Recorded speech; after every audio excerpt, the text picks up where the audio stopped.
Good morning. Welcome back. What's going on, guys?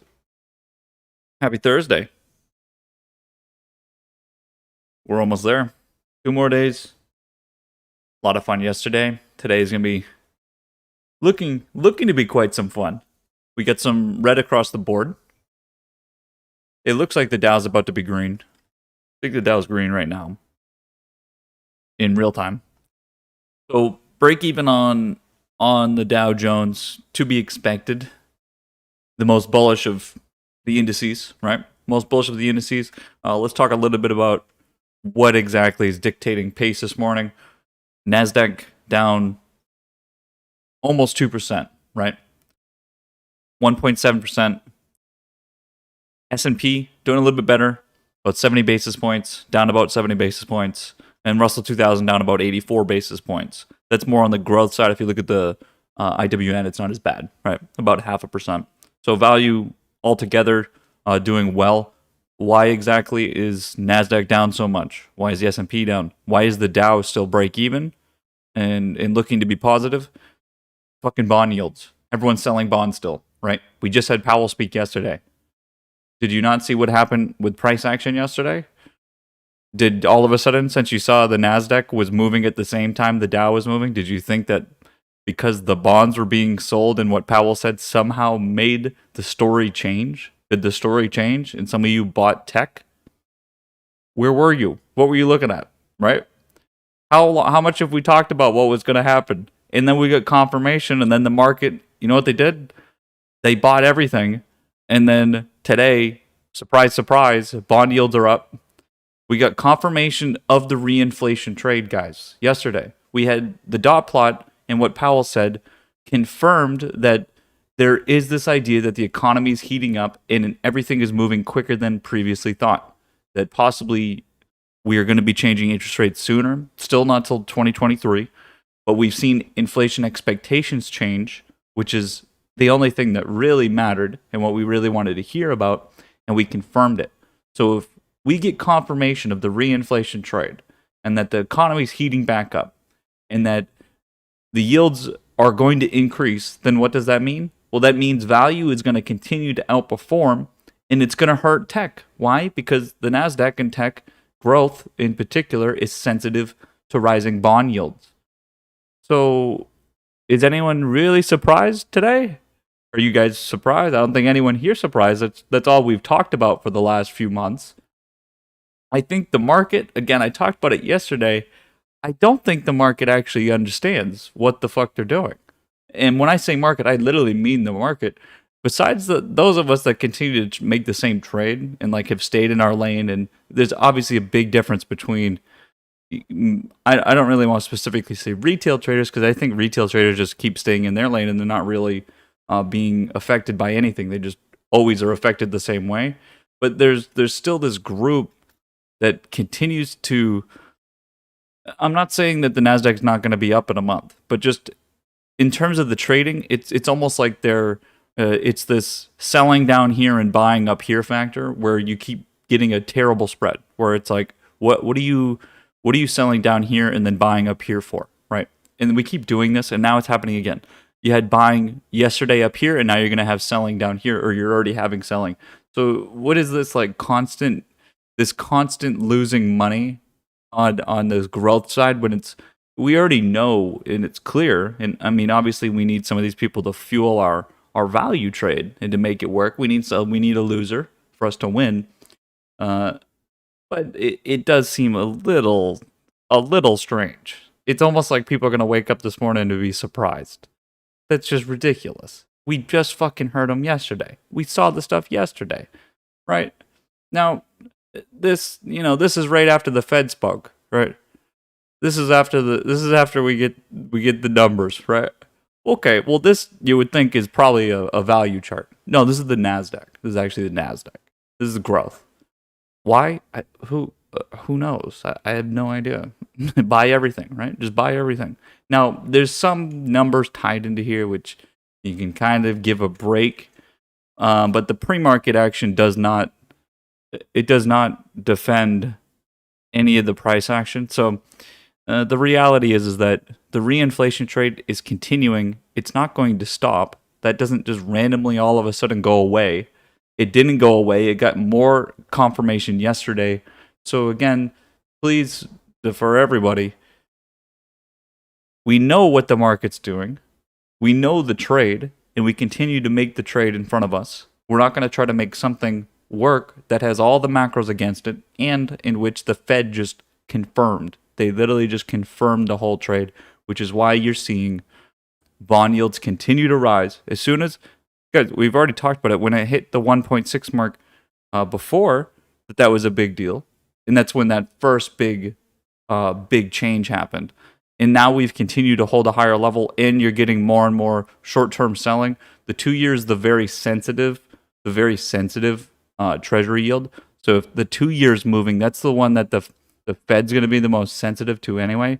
And so if that one's moving, then again, that's confirmation of even just what the Fed just said. So I don't know. I don't know. I fucking love it though. So I love it. You get this, again, there's a good gradient here. I talked a little bit about China doing well. Even though China is a growth and we think of China as tech, we still think of China as a economy-driven everything. Even equities are economy-driven. So the Hang Seng up over 1.25%. Asia did well.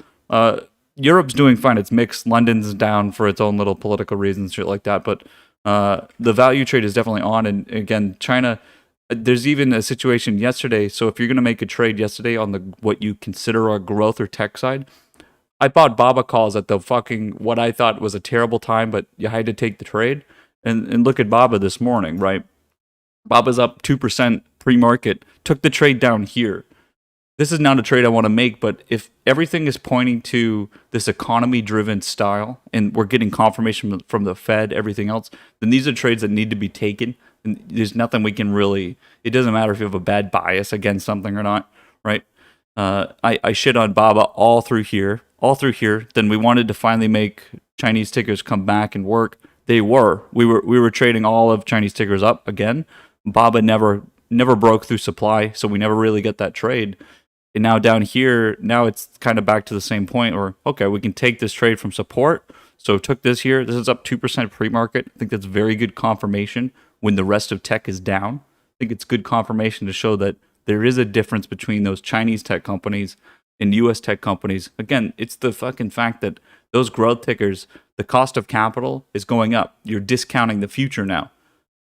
All that tech and growth is future growth. And if you're now going to discount some of that, they're not going to be worth as much. Even just looking at it like a fundamental sense, right?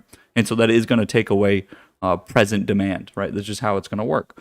And so, or at least remove a present value.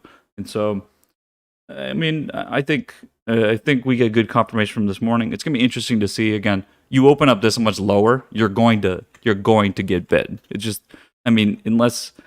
It is Thursday, so tomorrow, if today was like a sort of a take profit day or a sort of a pause in the market again today because digestion of the Fed yesterday, and again, bond yields moving today, it's going to be fucking, again, this next 2 days is going to be a lot of volatility, not in the sense of spot VIX. Spot VIX is obviously moving, but I mean in the sense that there's going to be wide spreads everywhere, right? Look where volatility is fucking at zero, so... it doesn't even matter, but there's going to be wide spreads, and again, the timing might just fucking be weird. It might just feel weird, and that's why I talked about you got to take advantage of those moments when they're in front of you. And so yesterday, I think there was a lot of opportunities, and again, this value trade. If you're not on it, then you're on the other side of it, which means you're going to get it hurt because you're going to keep making these trades that seem good because you're looking through a different lens. And so you could have made tech trades yesterday that seemed good, and you feel like you did something well, and you timed something well. You're usually not timing anything well if you're on the wrong side of a macro trade. You can time it perfectly all you want. You're still getting hurt. And so, again, it's about being on the right side. And, again, we're on the fucking right side. It's value, right? Look at banks, right? Imagine, right? It's up 1% pre-market, which again, 1% on banks is a fucking lot. It's a lot. You know how much money that is on options, right? I got some calls over there, right? You could have bought a little bit more yesterday. Could have bought a little bit more the day before. Again, it's trades like this that you're never getting it's always going one way. The trend continues. Everything got confirmed yesterday on a macro sense. Just make the easy trade. You don't need to pull some ridiculous ticker out of your ass and try to make it work and tell your cousin Greg that look at this cool trade that no one's talking about. It's been going down for the last 2 months. Now it's finally I bottom ticked it. Like, okay, you might have, but is it going to be worth it when there's trades in front of you that could work? Again, travel yesterday had a really interesting day. Specifically, airlines. All of travel did well from the start of the open, which I talked about being a little bit strange, which shows like an over bullishness, which was everyone from the open was preempting the travel trade before we even heard anything, which again is sort of this. We've seen this a couple times, and we also see it in the sense that the small caps will lead large caps. And because they're smaller, and so travel is the smaller sector of the value side and a little bit more volatile, which is also relative to the small cap idea. And so since we saw those moving from the start, that also gave some of this bullishness idea, and you're seeing this continue today. I know CCL got like an upgrade or whatever he said, but it's showing that this continued move and continued velocity. It's important to see that the travel trades. When we look at these. Yeah, they're going to have some take profit from a big buy day, right? So again, I talked about it yesterday. You're going to have to hold through like today and go into a green Friday. And so again, if you can't hold through, a 25 basis point move to the downside, right? You're going to lose like 1% or 2% on your contracts. You can't hold through that. Then what are you doing, right? There's no point of even making trades if you can't keep pushing your winnings, or just take the profit before. Just become some, scalping day trader and make the trades until you can get to the point where you have confidence to push trades. These look fucking great. I mean, the travel side still looks great. You're getting a lot of volatility. I mean, the bank trades easier, the energy trades easier. The retail stores continue to really show strength. It's a continuation, right? It's a continuation. Couple things to point out. So again, banks are looking great again this morning. I think the BABA is a standout trade. We do have some from the clean energy side. You get some numbers there that look pretty decent and look pretty good.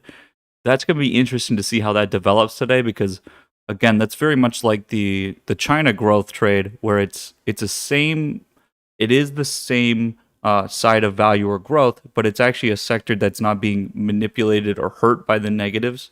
And we've talked about this before with semiconductors, when semiconductors were bullish, when the rest of the growth market was bearish.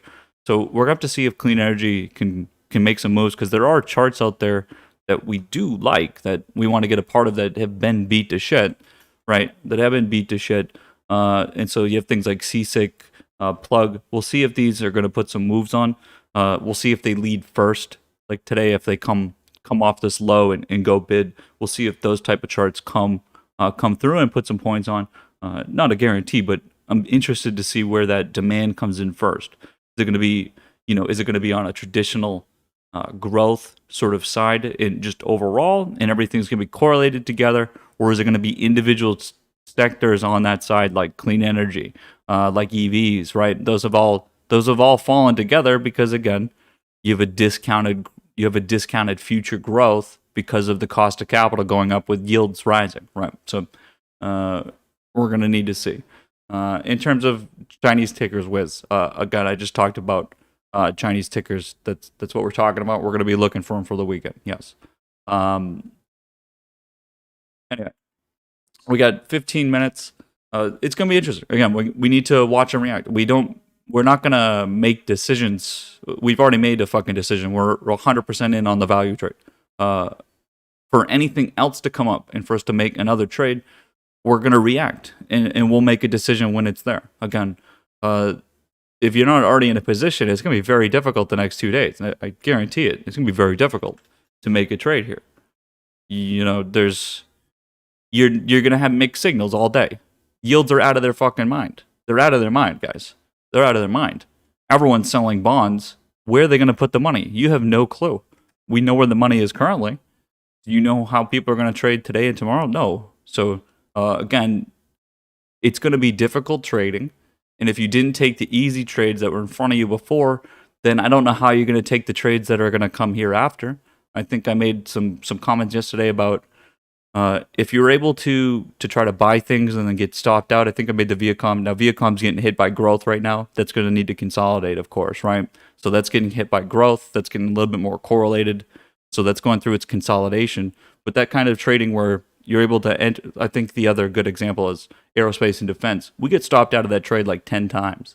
That's difficult. It's really difficult and sort of a hit on your confidence to go make that trade like 10 times, get stopped out. And then finally you get the trade and it works, right? And you make a shit ton of money and then you're like, well, it was all worth it. But until you get to that point, it's hard to be disciplined, right? It's hard to be disciplined with that if you've never done it before, right? And so again, if those of you that haven't been able to make this trade, how are you going to make it today? How are you going to make it tomorrow? If you haven't made this trade and you haven't been doing it for the last few months, how are you going to make it today? Why didn't you make the big trade yesterday, the day before, right? How are you going to make this trade today?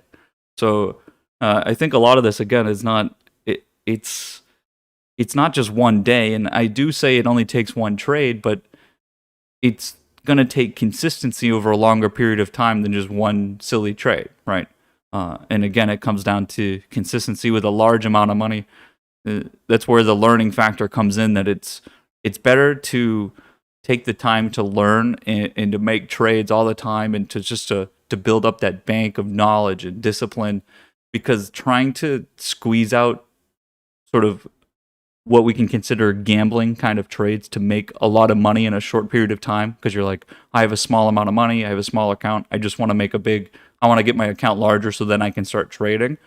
That mentality probably fucks 99% of people, right? Because they lose that one trade and now you don't want to trade anymore and now you're in a hard place, right? Just continue in this moment. If you're in that situation, just to be learning and stuff, I think maybe that's something I should have said earlier, because it's like, yeah, you've missed all of the value trade over the last few months. Yeah, it's not that you can't keep taking the trade, but the trade gets riskier and riskier, right? Your risk reward's not getting better; it's getting worse every day. It does get worse every single day. That something continues to trend up. Absolutely, it doesn't mean you can't still take the trade. It's not the best trade, but it does become more difficult. So, some of you, you're not going to turn your $5,000 account into a big account anytime soon. Some of you think your $10,000 account is going to be worth $20,000 by the end of the year. It's probably fucking not. It's probably not. You're probably not going to double that.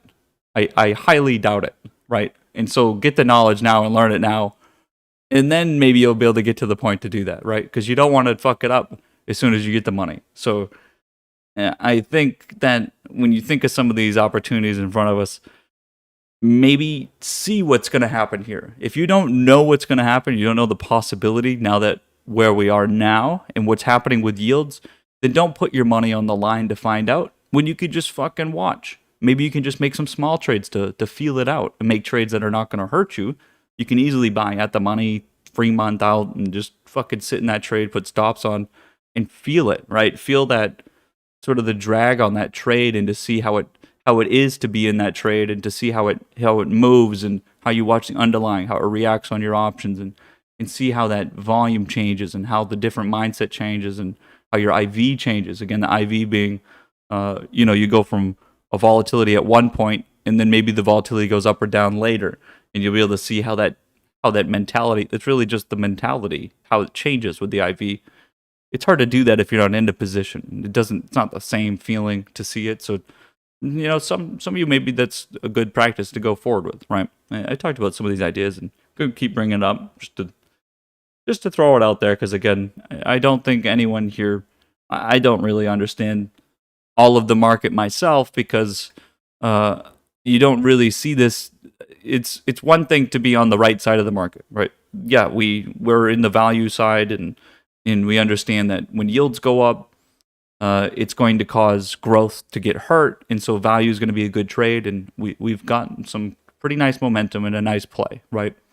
But I don't really know what's going to happen decision-wise with other people right now, right? I don't really know. Like, I can understand what's going to happen with this trade here, but I don't know what people are doing with tech, and you have to know when you don't know. The market doesn't know. They're literally swinging back and forth over here. Yeah, we have a trend, but it's not a constant flow. Look at like the Tesla chart and the ARC related charts. How many times have I said just fucking leave this alone over here, right? And people will just keep losing money. It doesn't matter that it's trading flat. Everyone's losing money. You look at the ARC side, it's not getting a flow. So if it's not getting a flow, then it's just getting hurt. It's just getting more outflow. The only reason this was trending is a flow, right? An inflow. Just like the market is getting 120 billion a month by the Fed, right? And constant spending, and that inflation is really what we're looking for, right? So this to me, it means that people, I have no inclination of what the decision process is. Is this like a long-term trade or something? So then what is the selling here? Is it just retail selling? I think we've got a good idea of what retail's doing right now. So they're getting a little bit more correlated with the market. It's again, we're going to stay in our lane and then fiddle around with other things, but again, don't try to make things work that you don't know, right? Don't buy something if you don't know what it is. Stick with those kind of mentalities, right? And again, I think there is some things here about like the flashy trade, and I kind of hounded on this yesterday at close about the memes and shit like that. I mean, the reality is that this idea of like a trade being cooler or flashier or more of a meme than others or whatever, there's not. I think maybe the percent thing as well, because you look at like a bank. The bank ETF goes up 1%, but that's a bigger percent gain on the options than some other small ticker going up 10%, right? It's a big difference, and so I think maybe some of that throws you off. Like even looking at the watch list here, right? If we sort it by like the day yesterday, you have things that are like 20%, 14%, shit like that. But some of the other tickers that were only up 2% is a bigger gain relatively, and so I think that might throw some people off as well when you look at the tickers. And I think that might be a problem with me having so many tickers showing to you guys as well, is that I'm looking at so many tickers that you're maybe looking at it through just a percent approach, and you're like, well, this one's up 10%, so that one must be better than the one that's up 2%. But that's not necessarily the case. We're trading the options. Underlying's got nothing to do with the fucking options half the time. The underlying is literally the derivative of the option. So you got to remember that when we're looking at these, that there's a big difference between that, and it's not always the flashy thing that's actually making you the most money. Sometimes it's the thing that's barely looks like it's doing anything that's actually making the biggest move, really behind the scene, right? Just through the option. So I'm gonna try to. I mean, I feel like that's what I do already, but maybe I need to be a little bit more direct because, like with the alerts yesterday, like signaling some of those things, I don't think I usually talk about it in the same way, and so I think that might have helped because it seems like some people got like home builder trades and shit yesterday when I talked about this, and then when I talked about that, I think you Brian mentioned like LEN after that, and so like recognizing that that's the other ticker with that kind of mentality where you can then you see this going yourself like that. I think that will help with everyone if I'm a little bit more direct with things, because again, it's one thing to be like, oh, look, this is going to be happening, and then you don't really see it or feel it because it happens at a different time. So we're going to try a little bit more, a little bit more direct approach. We'll see what happens. But it's going to be fun. I'm excited for today. I think we had a lot of fun yesterday, and a lot of money to be made yesterday, and there's a lot of money to be made when people don't know what they're fucking doing, that's for sure. People again, it's other people's mistakes that are going to pay for our success. So today is no exception. I think today we're going to be a little bit sensitive at open due to everything opening lower. We might be able to take some day trade opportunities off that opening bid. If it's going to start open bid, there might be some chances to take some trades there, even on the growth side. That's going to be more retail oriented. So we're going to try to go towards some of those more retail friendly tickers. So we'll see. We'll see where it is. Again, I'd be more specific towards like a sector that we're kind of bullish on, like EVs or something. I'm not specifically talking like Tesla or something, because that's tied to the mega cap growth side. But something like Ford, GM, be looking for those. And semiconductors have been beat to shit, so I'm not specifically meaning semis, but possibly clean energy. And again, looking at maybe like Lyft being up right now. Again, this trade hasn't failed yet, so some of these trending charts still for the growth side. And then again, things like DraftKings, Penn, these are all retail fund trades. Pot stocks looking good again. If you weren't already a part of this move here, these look to be offering another opportunity probably today as well, coming towards Friday. Again, I would look to put more weighting towards tomorrow for entries. So those of you that are literally haven't done shit, it's okay. But I would still look, again, it's not every day that you need to force fucking trades. I would say if today is going to be a little bit of a mess, and I'll talk about it as soon as the market opens. If today is going to be a little bit more messy, then I would just wait to put things on tomorrow, right? I would just wait for tomorrow because it's going to be a little bit clear going into the weekend, and you won't have as much information to go off of, and it'll be a little bit more directional and less of trying to play risk. Today's going to be about playing risk. You're literally just trying to play timing at risk, whereas tomorrow you can just directional trade. You're betting on whether the price is going to be up on Monday or it's going to be down. And you're basically taking it'll be better than 50%. Today's like a 50% trade to buy it today and then to push it over the weekend, when you could just wait till tomorrow unless something's obvious today and then get a better than 50% trade, right? So I think we'll see how it starts from the open, right? Let's give it a few minutes from the start, and there'll be some trades right off the open. We'll make some trades. That's whether you looked at charts last night or not. I know I posted some charts.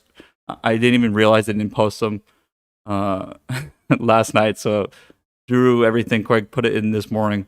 But if you didn't look at many charts, then you're not going to have awareness of your levels and everything else, right? So you're going to need to wait like 10, 15 minutes, see what the market's doing, give us some direction, digestion, because the market has no idea what it's doing yet. So that means you have no idea what you're doing yet, because we react to the market. Price is our teacher. You don't get to make up your own story and trade your own way, right? All right, just give me 1 second before open. I'll be back in just 30 seconds.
I'm ready. Let's do this. And again, on a day that the market's mixed, remember what happens on a mixed day and sort of a sideways day?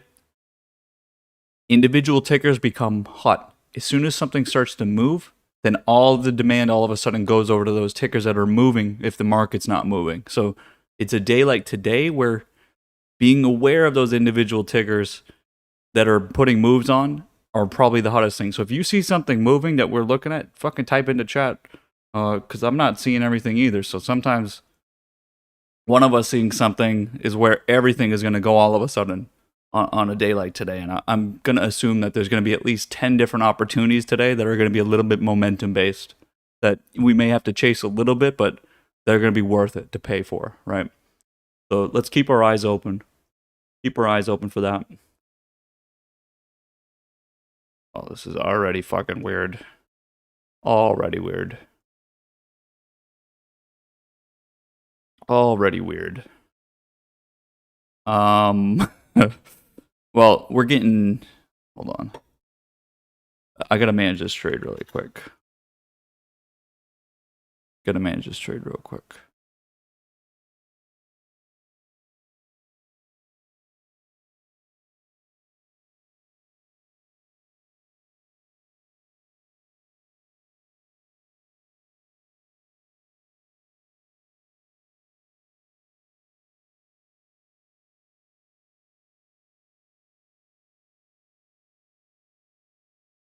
Okay.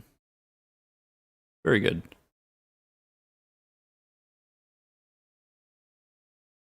Holy moly. Yeah. Okay. Yeah, we're getting demand value out of our fucking ass again. So, again, proving the point, if you're not in position, you're getting fucked right now because you have to make a decision in this second whether or not you're going to get into these positions because then it's too late. And you have to wait for a pullback. So, again, proving the point that you need to be in position when you have the chance to, which, let's be honest, a lot of you price watch. But you do you.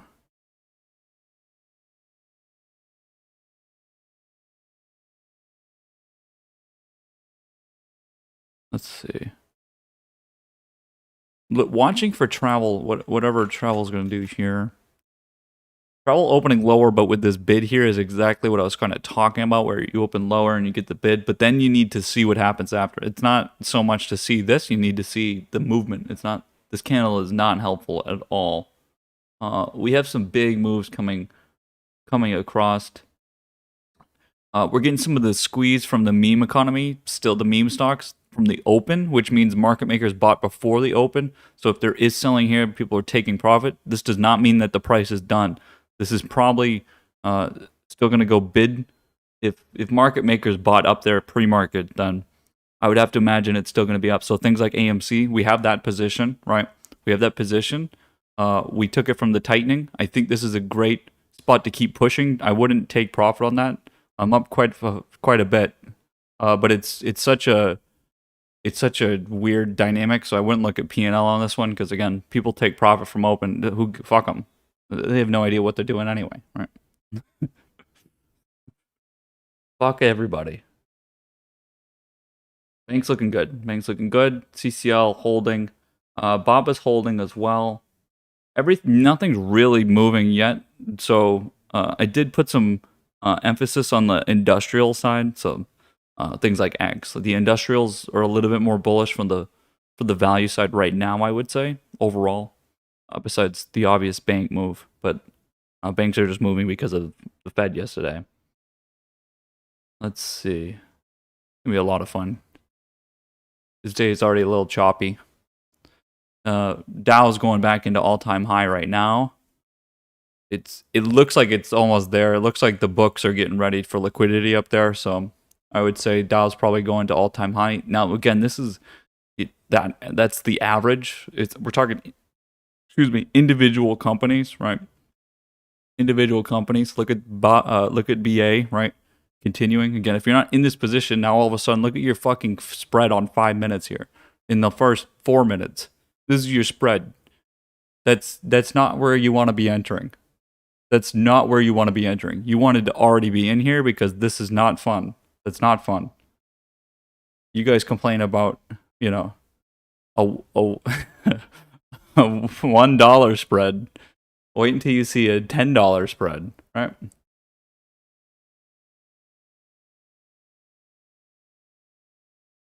Okay.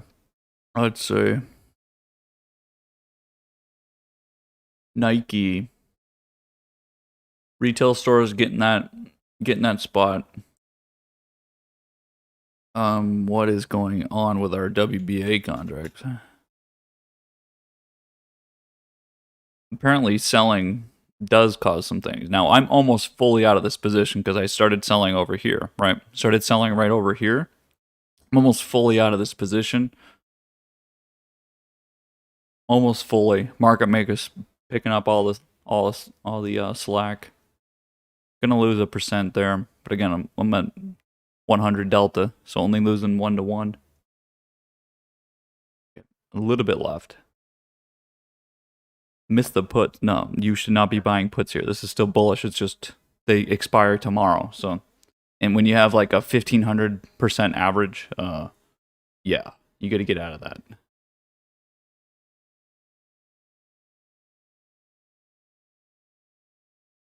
No one should be shorting retail stores. If you type into chat that you're shorting something that we're bullish on, I'm gonna throw you out of the chat. Giving mixed signals to people in chat. X continues, looks very good. Again, one of our better trades still is the X trade. I think we understand that one a lot better. I posted the SID chart last night as well. Or no, I mean, it's from yesterday, right? SID is the smaller side. CLF is the like mid tier. CLF is the mid tier, so we have the small cap. We've got sort of the mid, and then X being the large. So we have sort of 3 different angles to work with. I think that's an important concept because sometimes they move at different speeds. It's like when we look at intermediaries of different sectors, like Expedia comparatively to the actual travel sector. These things matter because you sometimes need to capture at different times, have different levels of risk. So again, use those where needed. PRTS, this move here is possible. I know we've been talking about for a little bit. I'm gonna be watching this because it's charts like this that you do want to preempt before the break because it's too late because shit sucks and it takes a while to get filled on this stuff. So I'm gonna watch this. This is a lot of tightening here. That this is one of those ones that will just sneak through.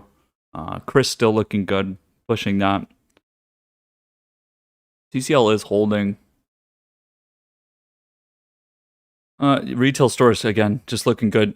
Ford is getting that move, so a continuation from yesterday. That's about as good as you're gonna get it for today. So looks very good, very good. So again, we did get a little bit of that. This is again, we're getting confirmation of what when I talk like pre-market about some ideas. As soon as the market starts to do it as well, that just means we're all on the same page, right? It's not like I think that's the difference between people think they come up with novel ideas and that their trade they're gaining on a trade because of their idea. No, everyone has the same fucking idea. That's the whole point. How else are you going to make money if no one else is buying it, right? It'd be ridiculous, right? If you make money on a trade, it's because someone else is paying for it too, right? Otherwise, you're just. I mean, I guess you could somehow. I mean, I have no clue. How do you beat the supply and demand game without demand? How are you ever going to get price to go up without more demand? I have no idea how you would ever do that, but some people think that they lottoed for a win. No, it just means you bought something that was worth jack shit and trash and became worth, you know, the price of ramen besides the price of shit. REITs continue to do well. I don't really want to look at too many REITs because those have just been consistent. But, you know, you either trade them or you don't.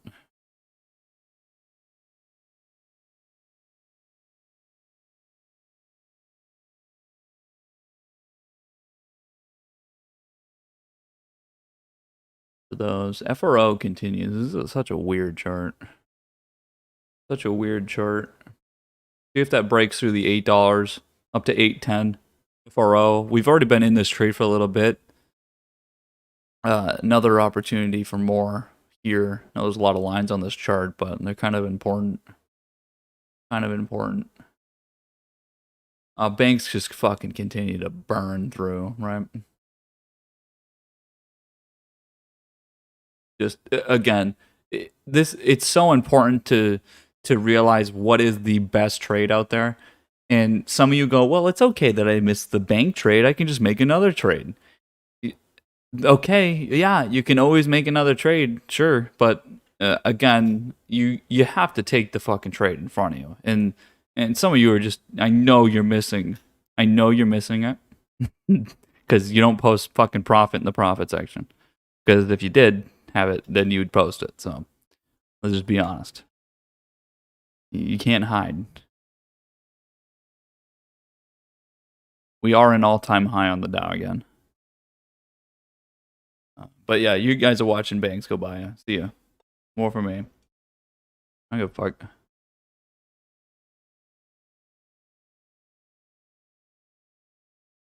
I'm here to take it all. Ugh. Ate a lot of lunches yesterday. I'm gonna eat a lot of dinners today. I'm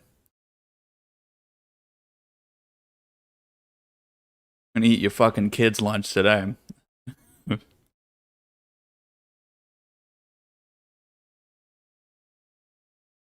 Imagine. Okay, Dow's going through all-time high. Again, this is the only index that's up right now. The only thing that's up right now. Everything else is down. S&P down 0.5%. Possibly getting some, again, just getting bid from the fact that it's down so much, right? NASDAQ getting some bid? No, barely, but it's holding because, again, it's down 1.5%. The only thing that's up is the fucking Dow. Imagine. Now, some people, you know what they're going to do again today? Just like they did yesterday. The NASDAQ is down 1%.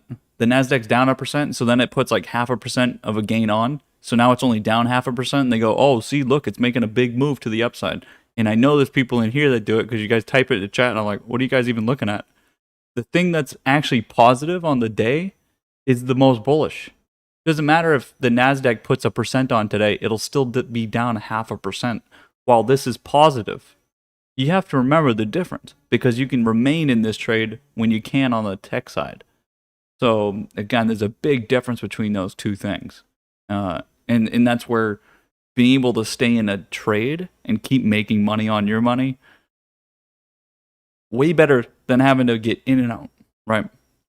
If your money's not always in the market, then your idea of making 100% on the year goes to, what is that? You're making, what, 100% every single day? Is your money in the market every single day? How are you ever going to make that average, right? If your money's only in the market once a fucking week. You're in one little bitch trade every fucking 2 days, right? You're never going to be able to make money. It's just never going to happen. If you don't have all of your money in the market every single week, you're never making money. And again, you can't make ridiculous trades every week and expect to profit off it. Not going to happen.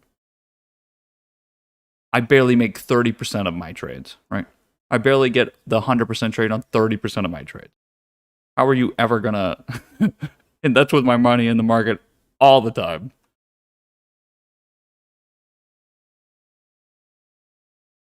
There that goes. There she goes. Looking very good. Looking very good. We do want to see the rest of... We do want to see bullishness overall. Risk-on mentality in the equity market. Not just one... I mean, it's if all the demand came into just one spot, then that's fine. You'd be getting the same inflow. But with yields rising so much, again, we understand that it's gonna affect everything overall, right? Everything's gonna be affected somehow. Let me bring you over to the dollar as this happens here. What did I talk about? If yields increase and inflation's on, then the dollar will continue to rise here, even though we're technically still spending more money, so the dollar's actually down. And so there is this. This is such a hard chart to use because people look at it the wrong way, right? People look at it the wrong way. Understand that money is not so much going into safe haven and converting to cash.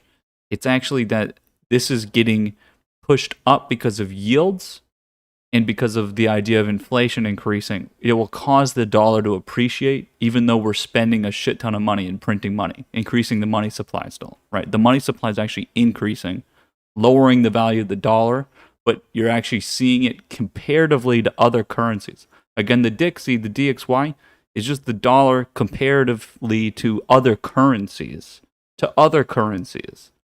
And so because the idea of inflation and the yields going up, the cost of borrowing goes up for those other currencies. So it actually makes the dollar look like it's going up when it's technically not. I know that's kind of a weird concept, but it's important to realize that this does not mean that we're risk off if we're up here, right? I just want to make sure there is a difference, right? This is the dollar going down because the money supply is going up. So again, supply, demand. This is not meaning that, okay, this is more risk on than over here. No, that's not what that means. So Again, just realize what's going on the macro side. Oh my God, we're going to do it, boys. I'm going to, as soon as the Dow hits 34,000, I'm going to throw something out my fucking window. I don't even know. I'm going to throw money out the window. Put it on Instagram, like those Russian oligarchs do.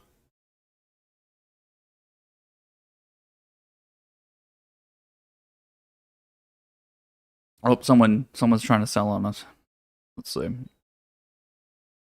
Let's see. How much of this is getting fueled by some buyback ideas is a big question as well. There's also the very. I talked about this a couple weeks ago. Bond yields are now past have actually passed the S&P dividend value, and so there's actually a higher yield on treasuries comparatively to the S&P dividend fund, which means that you could get a higher yield from a treasury than the S&P dividends. But banks offer dividends. Banks are actually the spot in which dividends actually are worthwhile. And so when we're talking about, I'm not talking about you and I. When you talk about institutions with billions and billions of dollars that they want to invest, that's a dividend on $50 billion is a lot, right? And so the idea of buybacks and holding a dividend is a big idea right now. And if you remember back last year, when there was that dividend scare, that they might actually they might change the dividend on banks and remove them, or there might be some dividend problem. The fucking banks crashed, right? And that was lined up with that whole June overextension because we thought we were out of COVID. We were trading past COVID. And so this is the opposite, where now you have no pressure on dividends. You have no pressure on the funds that are in here, and you're allowing. We already had that first round of buybacks on banks. Banks will buy the shit out of this. They will keep buying. They're going to keep pushing themselves up because they're the best looking fucking sector in the market. They're turning to momentum trade. Banks would love to be the next fucking momentum trade. They're right behind energy. They might be surpassing energy soon. Banks are, and again, I mean, it's been right fucking there, guys. It's been there the whole time. I mean, it's not so much risky to, I mean, it's risky here to buy relative to where it was a week ago, sure. But is it riskier than buying Tesla? Is it riskier than buying Apple? Imagine trading Apple. Holy moly. Healthcare keeps going. This looks good. I like this movement here. It looks very similar to the other value trades. Again, very important that we keep getting. Again, we get kind of hit on this resistance here. Very important that we keep getting the move on this side. See Anthem here. Imagine not being a part of this trade, right? Imagine. Again, if you're not a part of this one either. This is the one that I'm not. This one you're supposed to just be in for the long haul, guys. I shouldn't have to bring this up every day. I did give you a new chart on the Anthem side, just to give some idea of direction, how the trend would change over time. It's gonna slow down a little bit over time, right? So if you think about this percent here, that's so much. It's ridiculous. Comparatively, it's so much. This is all time. This is all time high up here, guys. All time high on a big boy like this, on a tank, is not something that happens every day. You want to know a number? You know, I saw a really cool number. Michael Batnick, someone I know very well, posted this very interesting number. He went back and looked at the Dow since 1913. Only 5% of days since 1913 has the Dow Jones, 5% of all days on the Dow Jones Industrial Average since 1913, 5% have been all-time high gaining days. Only 5% of all trading days since 1913 have ever posted a new higher high, all-time high. Since 1913, only 5% of those days. Do you know how much the Dow's up since 1913? Over 25,500%.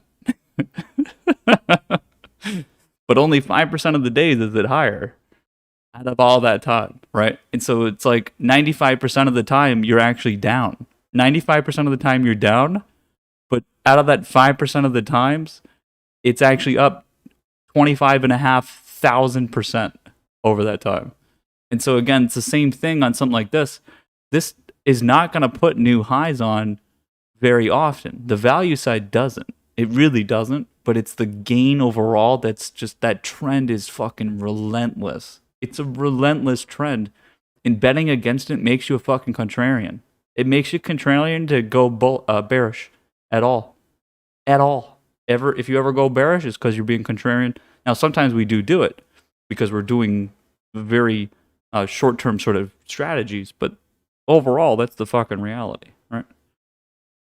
I thought that was a really interesting number. Only 5% of trading days has the Dow put on an all-time high.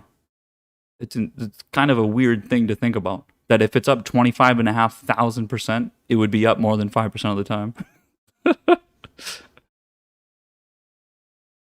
But yeah, I saw him post. He's doing a podcast now. Maybe maybe I can get on one of those podcasts sometime. It's on one of those open. The fuck's it called? That new service that's like a podcast voice talking service thing. Can't fucking remember, but there's the C. Clubhouse. Yeah. Clubhouse. Might do that one of these times with some of the New York guys because they're all on that shit. So I know I don't really talk about the other guys, but we try to all stay in our own lane. But that'll be kind of fun. Fun to get the boys gone. All right, this is all of the transportation and distribution side is going right now again. I talked about some of the different tickers out there that are on this side. I know this is a little bit less specific to transportation, but it's distribution still. The distribution side, like transportation side, is doing very well right now. Be interesting to see if something like FedEx gets any points out of this. This is like the big boy in the room. It's all the smaller companies that are doing well. We'll see if something like this maybe gets some heat through here. It's in a spot where if it got any demand, it would just move because there's not much supply in here, just like through here. We'll see if something like this comes through. It doesn't need to be all at once, right? It could be over 2 weeks or something. Gonna be watching that because it's in a weird spot. I know we've been looking at it, but it's just not. How and where do you get this trade unless you just stay in it for fucking ever, and it's not worth it at that point. So we'll see if maybe that gets some attention. Again, I would look at the top of the list, see some tickers in here. Interesting. Anything sneaking?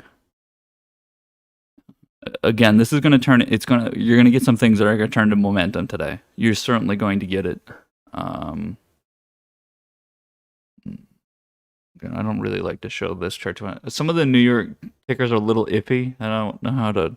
Some of these are a little iffy to talk about, but again, the REITs have been doing great, right? Ever since middle of February, REITs have been just going one way. Some of these are like New York based, and all the New York ones have just like been blowing it out of the water. I mean, New York things. Bubba's holding. Let's see. Berkshire coming back. Again, we had that big move on Berkshire, and I talked about it a ton. That this move here is just, to time this move, guys, is just, oof, it's disgusting. Like, this is one of those ones I could get shot in the street for trading this because it's just not okay. This is something that you should have to just stay in for. Which, again, look at this. It's just been trending up forever. There's days that it's down, weeks that it's down, but it's never really down. It's just going to keep climbing. Especially if you think about what's going on right now. So that's a great trade to be a part of.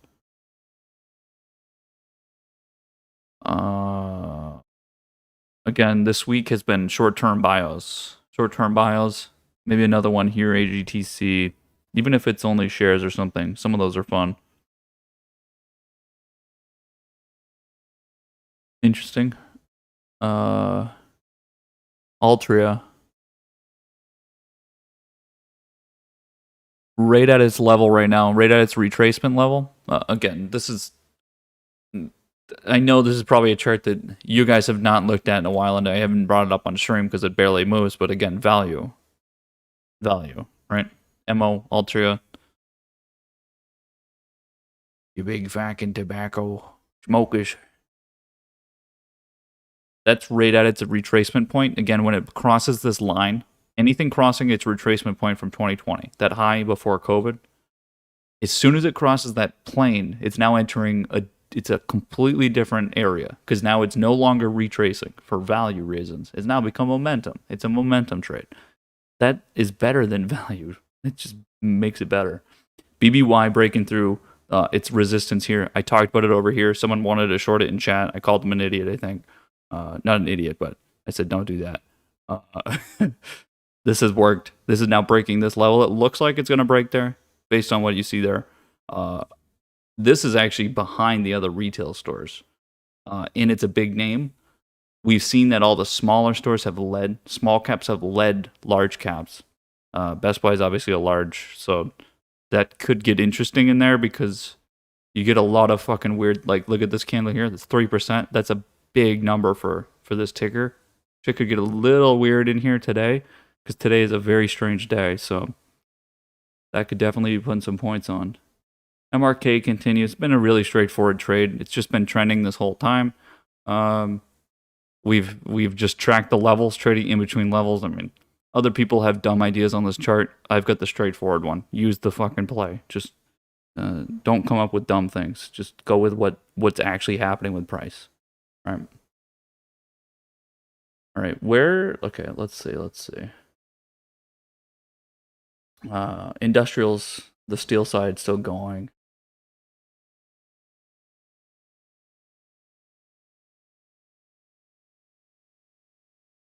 B cell.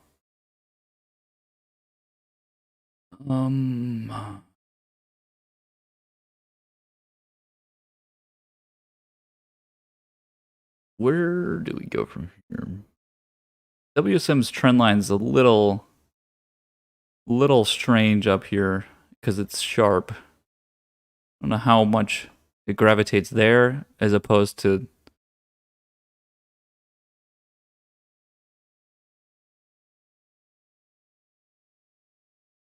let's see. Quite a bit of points. Gonna need to consolidate that. Again, the transportation side, SBLK is like the other one, right? Now, this didn't move for 2 weeks, right? But then we finally broke through a level. Trades on.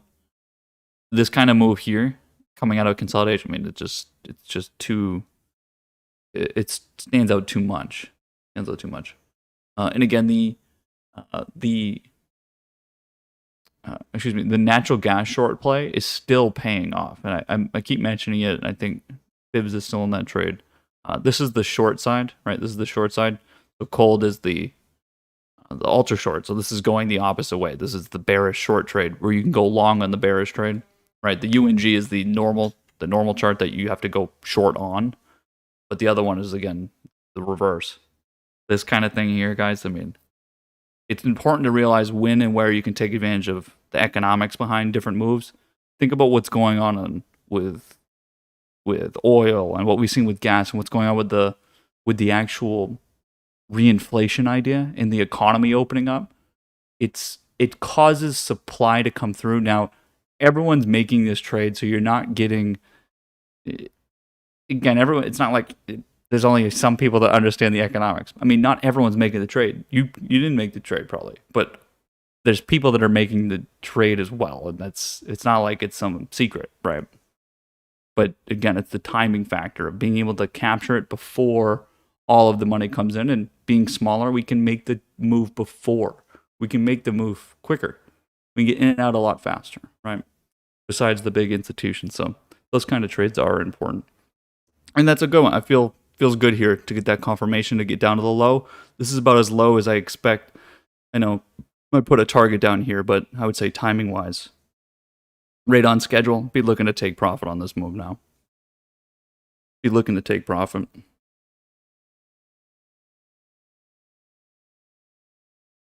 see. You guys are up on your pot stock position. I did get rid of the Marches. You guys still have the Aprils. You guys are at. You're up. You guys are up $1,000 on the CGC Aprils. I obviously made some plays on that account yesterday just to try to save P&L, keep it green. It was not 10K. I think Wiz asked. Was not. It's. I did not get 10,000 out of fucking squeeze out of 4,000. Did not happen yesterday.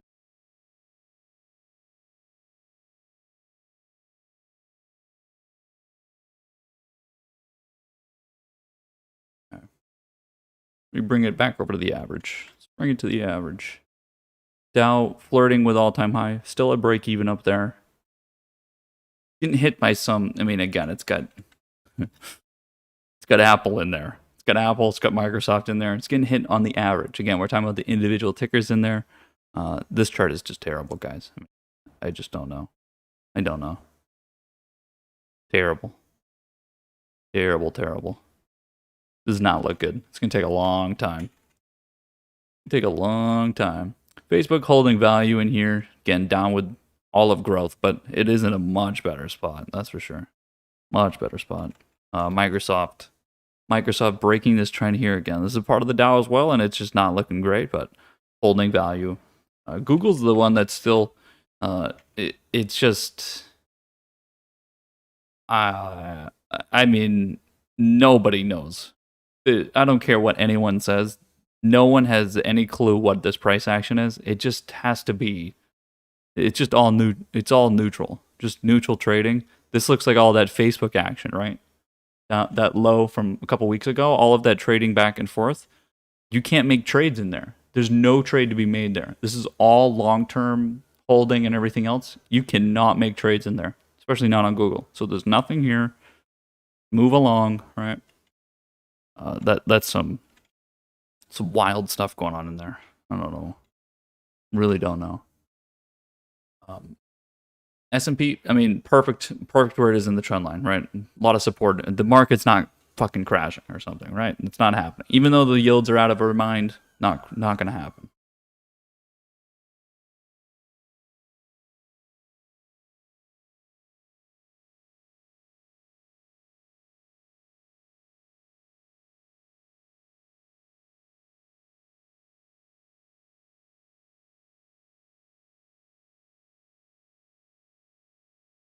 At 10:03. X we continue. Banks we continue. Not seeing any new demand coming anywhere else, so I don't really have anything standing out, which means we've got some. I'm waiting for later. LX did did get that demand. Now we've already been talking about this for some time. Likely breaks the high from the previous move. Likely. QFIN continues. Who would have thought? That we don't really have a trend line in here. I mean, this trend line, I think we already kind of crossed it if there was going to be one. So there's not any supply up there. It's all-time high. So that's been a great trade. It's been a very standout trade for sure.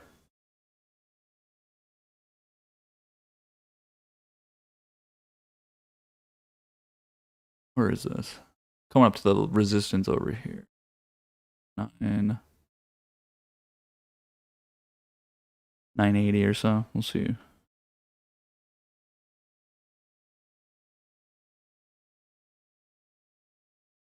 TCS is going. Baba is over that resistance. We'll see. Now it's got support. We'll see what that does. Gonna give that some time. DHR. Again, we're looking for these sort of short-term healthcare plays this week. Just kind of the theme of the week. That's an interesting spot right there. That's doable. It's probably doable. Yeah, that's doable.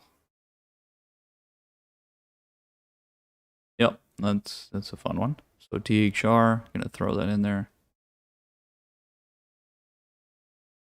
A lot of short-term healthcare plays this week. That was the theme, so I probably look for it a little bit more. But, a lot of good plays. A lot of good plays. I mean, this has unlimited potential here. I mean, what's it gonna do? It could go to 230 today. Could go to 240 today. Who knows? Got no downside though. You know that part.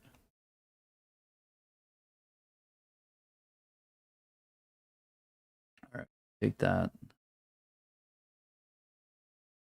SID did go. I mean, again, brought it up. Just post the fucking chart. You didn't get the X play. There you go. A little bit easier to manage this one. A little smaller.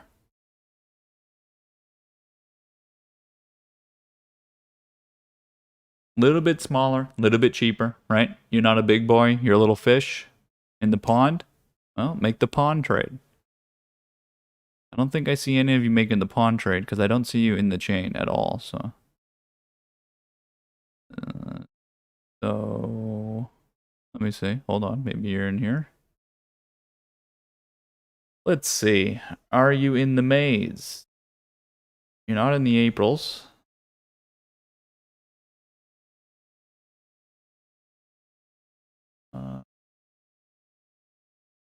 Doesn't look like it. I don't see anybody. Interesting. A lot of lazy traders in here. Just here to learn, man. All right. No problem. No problem. This is getting going. Again, AGTC is the other one I talked about. Break 595, break 6, and then you have a lot of upside. Break this. I mean, maybe you get a breakthrough here. Maybe you can call this a little bit of a trend. Yeah, and taking those trades, because again, you squeeze a few points out of some momentum trades in a very short amount of time. Money's money. I'll take it. APT. Yikes. Yikes, yikes, yikes. I don't think I want to get baited into that, but we did take this trade and it was pretty damn successful over here. Oh boy. Okay, hold on. Let me get my calculator out. Oh, God. What am I doing? Fuck it. Fuck it.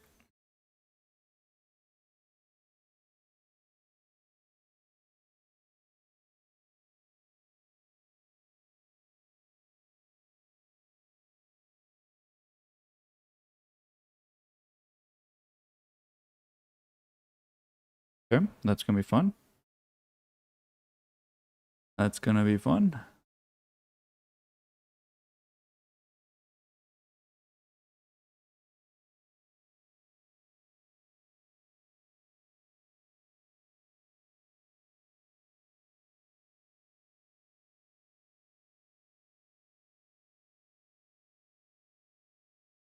Okay, what's next? What's next? I'm gonna go to the average. See what's going on with the Dow. Everything trading flat on the averages. Sideways trading.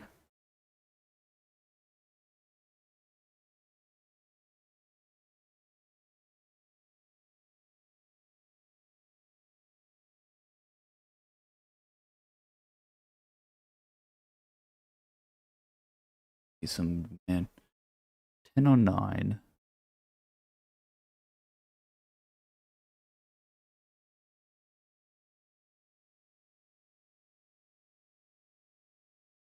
Get some take profits. Take profit.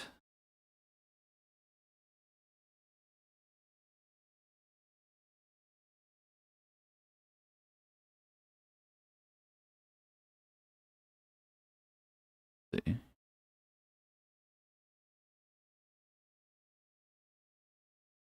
Mention there. AJR mentions JXG. Yep. The usuals. The usuals. NYCB. Banks. YCB's on the small cap side. Regional banks again. Banks are just bullish, guys. It's been specifically recently large cap banks, right? Not the small cap banks, but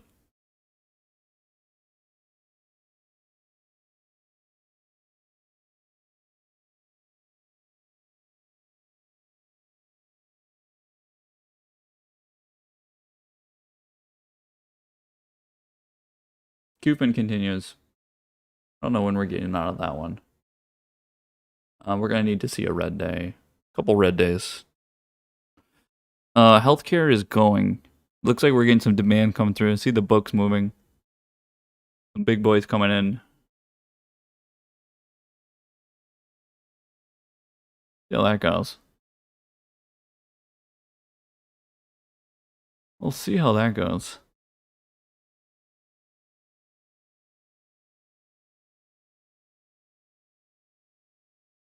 Gonna be frosty. Could be on our toes because again, shit's gonna start to move. Need to be ready. Again, we're getting movement where we already are. That's great. Whatever. Banks are moving. Great. Like great. That we don't need to do anything for those though, right? We don't need to sit here and watch banks move and shit. We don't need to watch X move. We don't need to watch, this shit move. We need to be ready for some positions that could just come out, right? They're trading flat, nothing's happening, and then whoop, here they come, right? We need to be ready. So again, we've made some trades so far, but like ALT here, this is a bio that made a lot of money on back here. Made a lot back here. A lot of fun. That's not why we should take the trade again, but looking for some bios, some short-term bios here. Again, this transport side, SEE is the other one. Transport side continues to put points on today. Looking very good. Flows, that's more flow based, but RXN again, industrials made a bit of an emphasis the start of the week that industrials are going to be a little bit more bullish than the rest.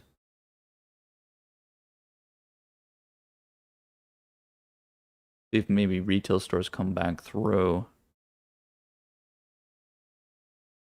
ADS is almost at the target. Let's see. DD continues. Nice. Nuva. Oof. I did not see that. What happened there? The options did not move at all through this, but that's a little weird. Not the greatest candle there. Not the greatest candle there. We'll have to see some bullishness. That could put some strain on the next candle through here.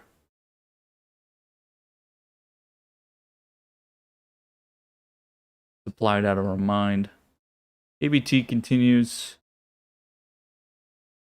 ABT can again, all the most recent. I've said this before, but recent breakout charts are always a little bit more bullish, right? When you go look at any charts recently, I mean, anything that did continue its move from the breakout, they have just been continued to be the most bullish. Let's just be honest. Like, that's just that's how it fucking works. So again, how many damn charts have I posted, right? We're getting moves in most breakouts are leading to further upside. Continuation patterns are leading to a continuation, right? There is not like it's not a surprise. If it's not going to continue, it shows itself very clearly from the start, gets rejected from resistance immediately or something. These kind of things, like there's not like a hunting for positions when we've continued to have them, right? It'd be like something like, here's a SPAC that right? I post a SPAC, we're looking for a break. You know from the start that it didn't go, right? You just know from the start. There is no, well, I got baited into this position. So it's been pretty clear on recent breakouts, when and where, right?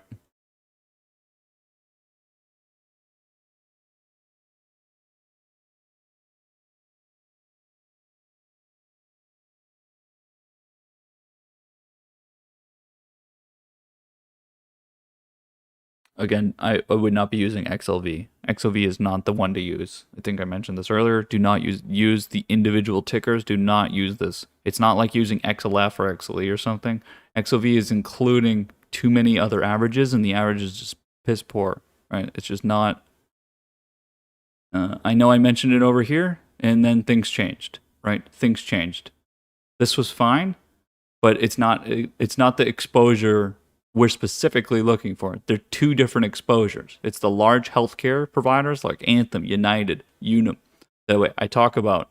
Those are the long-term trades, and then we have these sort of biopharmaceutical short-term plays, but we want specific active exposure, not this passive ETF style with no risk. It's not. It doesn't allow. Look at this move here. That's just gross. It's rounding the corner. You're not trying to be round. Not that you're trying to be a square, but you want to go active, specific.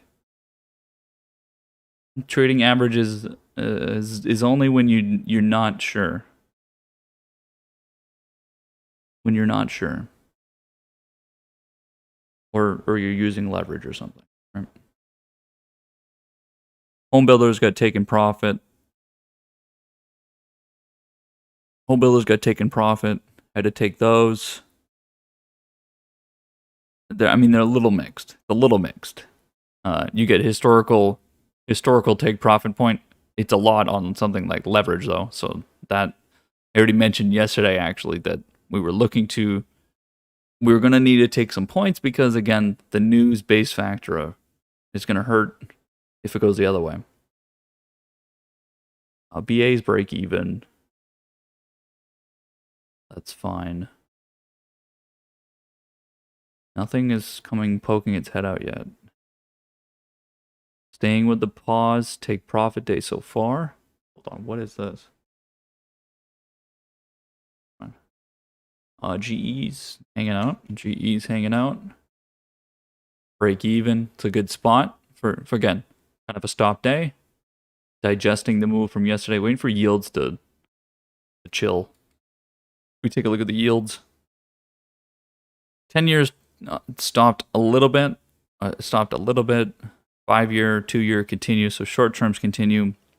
Long term was up yesterday. Short term's up today, which is the general movement. Because again, the 2 years like the most. It's traditionally the most sensitive.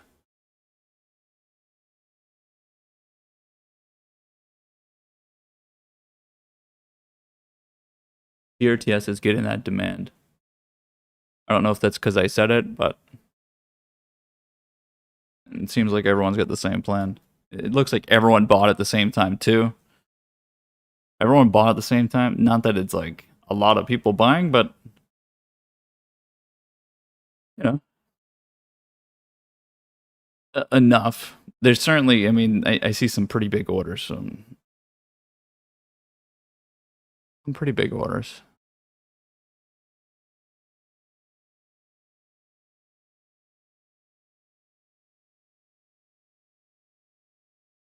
Another day. We bought. When will we sell? Oh, man, really wish there were some alerts around here. Hey, listen, I haven't looked at any of your charts. I haven't even honestly read anything or looked at any charts ever. You just tell me what to buy, when, where, how much. What do I do? And can you send me a message or something too? Send me a message. Let me know when.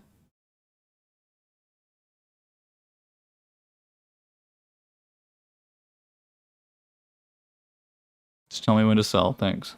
No problem. You owe me 20%. You guys forget. Be looking for that. Gonna be looking for that check. That envelope of cash. Still waiting for some of you. Waiting for the envelope. Yep, you guys send me the money. I'm taking 20% off the whole amount. Profit and the allotted amount. Right? If I only make 30%, you only make 10%. You have to deal with it.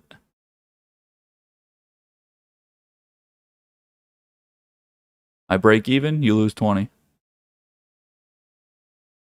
have to deal with it.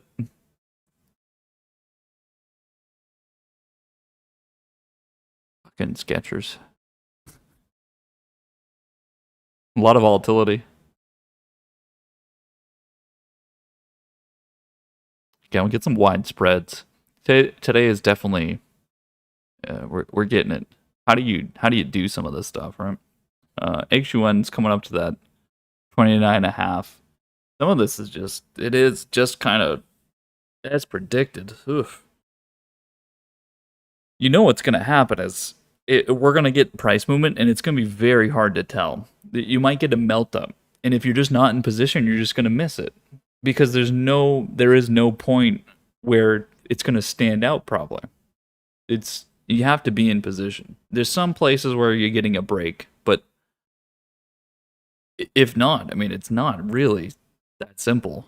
So, yeah, I mean, if you're not in position, good luck. I would not want to not be in a position. When I look at some of these charts, trying to look at how I would enter, it's like I can't do that. Not willing to do that.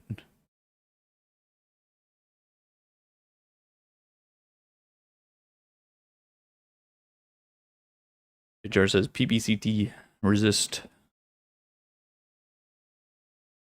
Small cap regional banks. Not that this is a regional bank, but it is smaller. Any good banks to buy?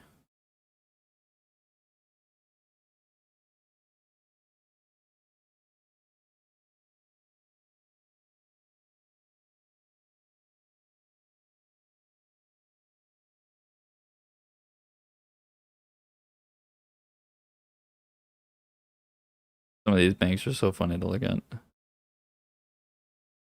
Hey, Aflac is doing pretty well too.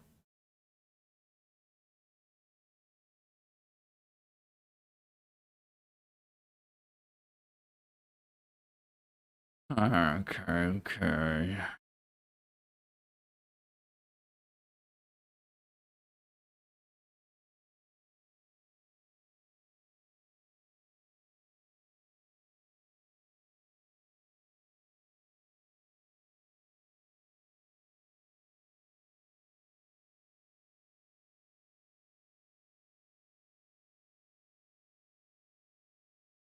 Getting more tightening on the meme stocks.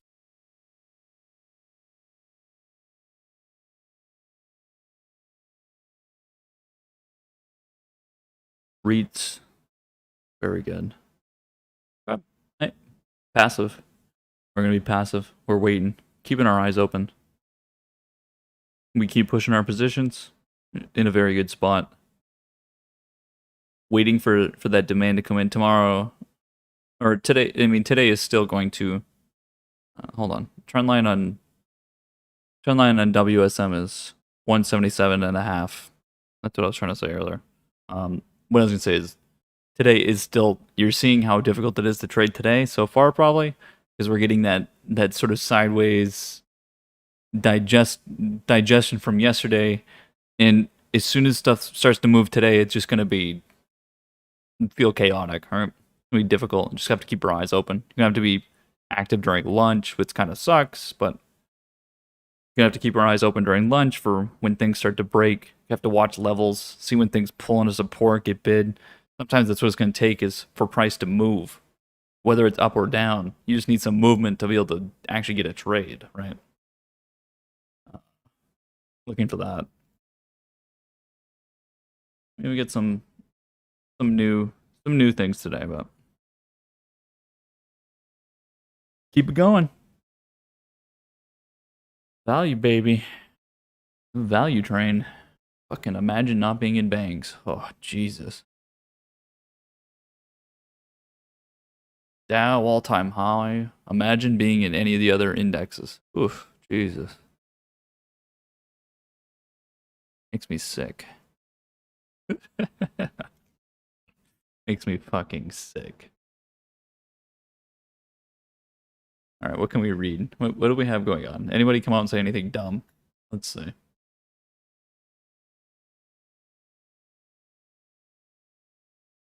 U.S. mortgage rates climbed to highest since June, hitting 3.9%, 3.09%. Boys, your time to get a mortgage is past. Mortgage rates keep going up. Dow keeps going up.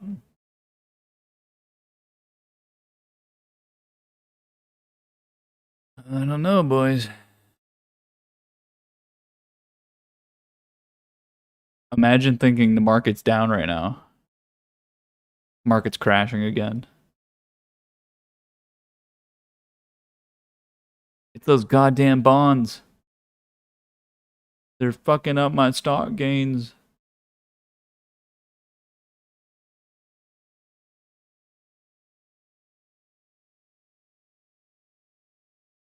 Let's see. Yep, PRTS. Goldman, by the way, is looking for more people to go down to West Palm Beach. Everyone's already moving back to New York, though.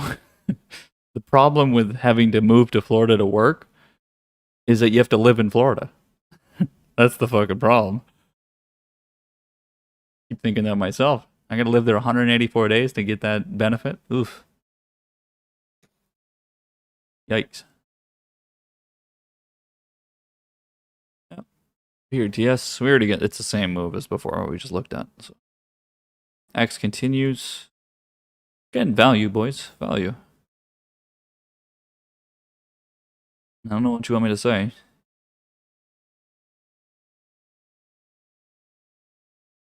Bank of America.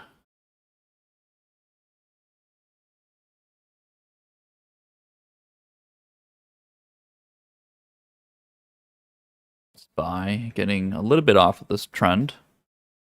NASDAQ, disgusting. Interesting, guys. Interesting.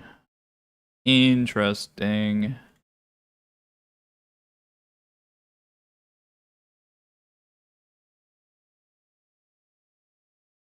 Bank of America.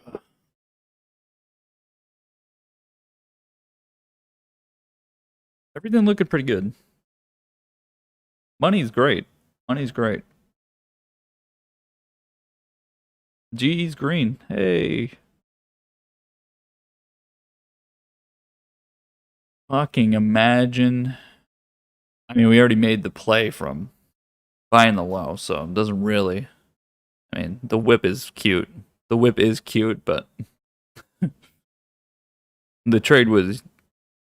I mean, I guess the new opportunity. Let's look through the lens of trading. Okay, that was a opportunity because of the moment. If you look at it now, it's probably like, how do you buy there? But again, during the moment, we understand why we were taking the chance there. Okay, you get another opportunity here with this level, right? Maybe this pullback this morning. I don't know. If you weren't in this trade, can you buy this here? Yeah, I guess so. The tightening here, this candle is a very nice inside candle here. The third 5 minute, this is the 15-minute point, that the digestion mark. You look for that tightening. That's probably a good enough sign. As soon as this posted a higher low, as soon as this was a higher low, so this closed, came down, and then started going up. As soon as it started to come up and it confirmed that it did not have a lower low, then yeah, you could take that trade if you weren't already in it. So that'd be fine. It's sort of the same thing as over here, right? If I bring it over here, how do you know to take this trade here? How do you know, right? Well, it's pretty fucking clear, isn't it? Pretty clear. Is it not? This is the open. I don't know. A little bit more clear than this, I would say. A little bit more clear. Intraday is not always clear.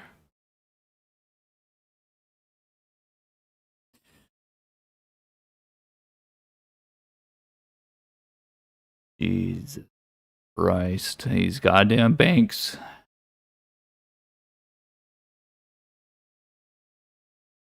Hey man, is there any banks I could buy? They all seem to be up. Really fucking wish someone told me. Wish I didn't put all my money on Tesla.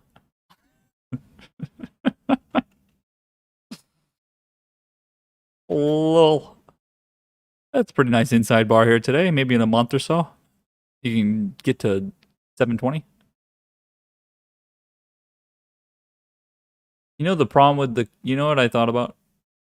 So I mean, I like Kathy Wood, but you know the problem with using an ETF as sort of the way to run your fund. The problem with using it as an ETF is that anyone can make a new fucking ETF anytime and put the exact same thing in there and maybe even make a better one. You know what's happening?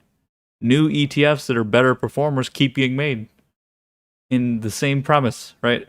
If something has a better price point, then you're going to buy the one with the better price point, not just because it's attached to a name. No one cares about the name. That's not what it's about. People care about the money. And so, yeah, a name will drive you a certain length, but that's not on the ETF side. That's on the private side. As a private fund, your name carries the entirety. It's not even about performance sometimes. Sometimes it's about the social, like a hedge fund. All a hedge fund does is they're risk managers, but they're social risk managers more than anything.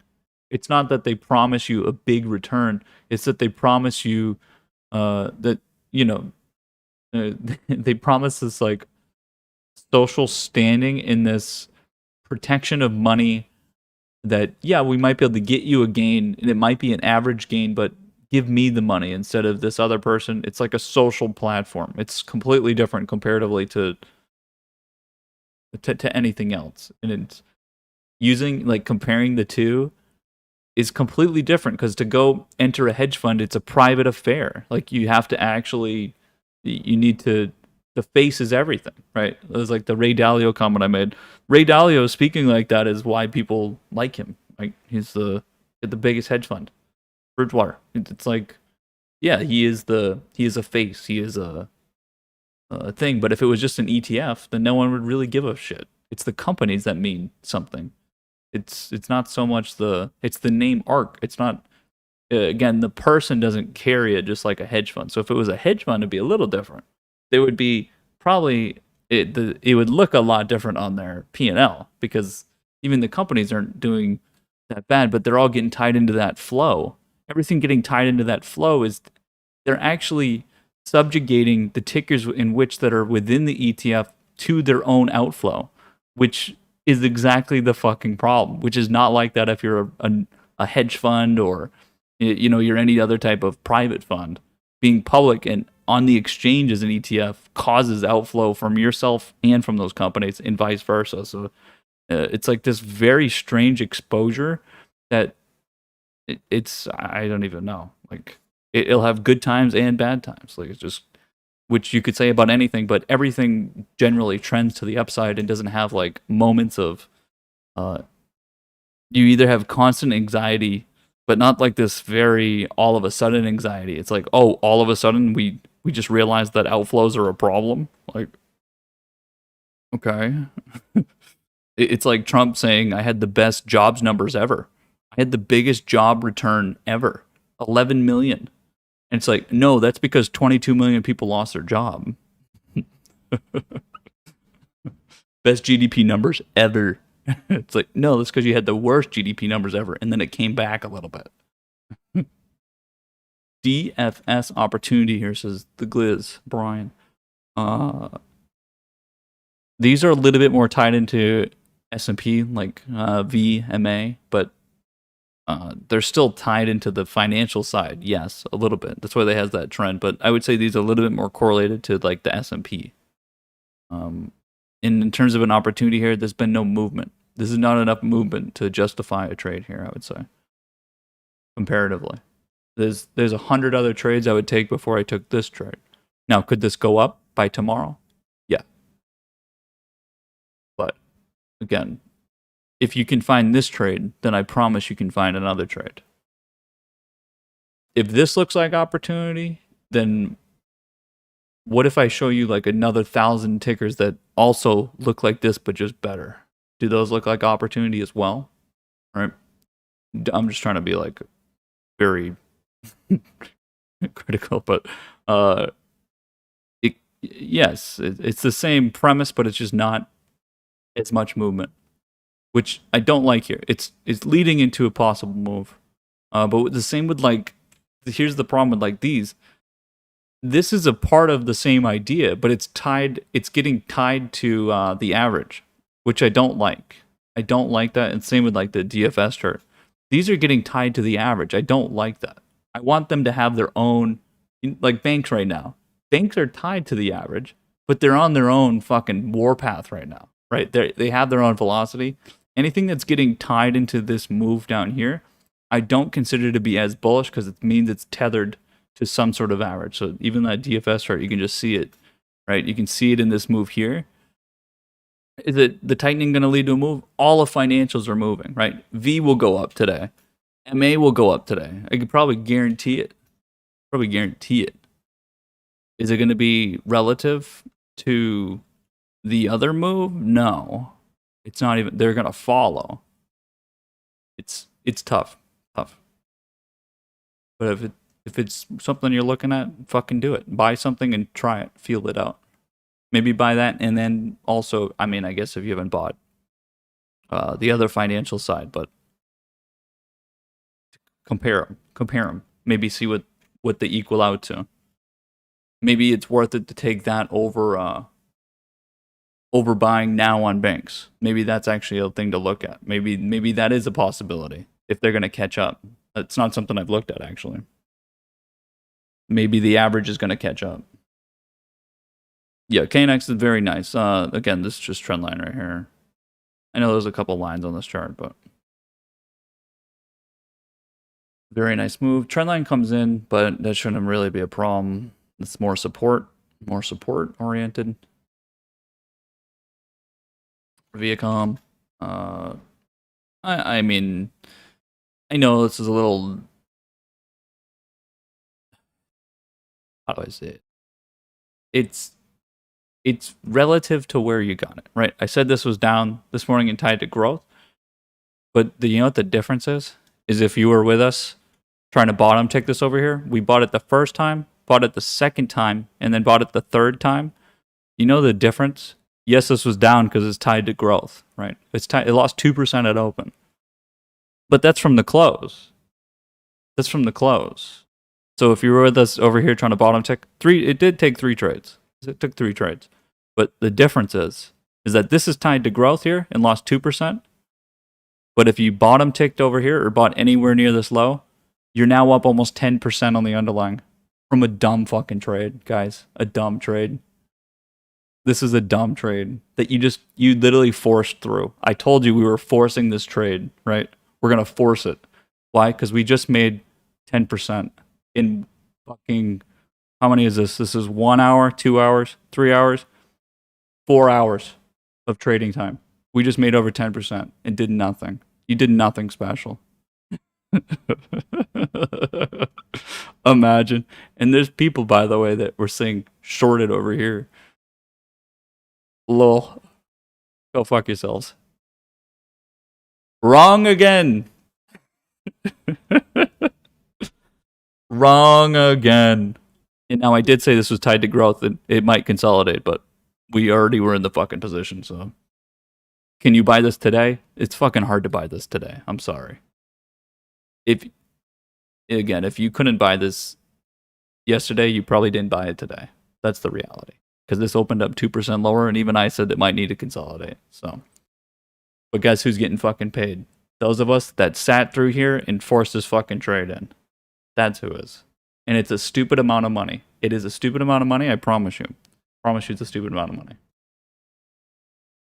It's stupid. It really is stupid. Expedia continue. This is a really nice, this is actually proving the point of momentum, how this trend is turning momentum here. It's really important, I think, to see this because talked about this a lot.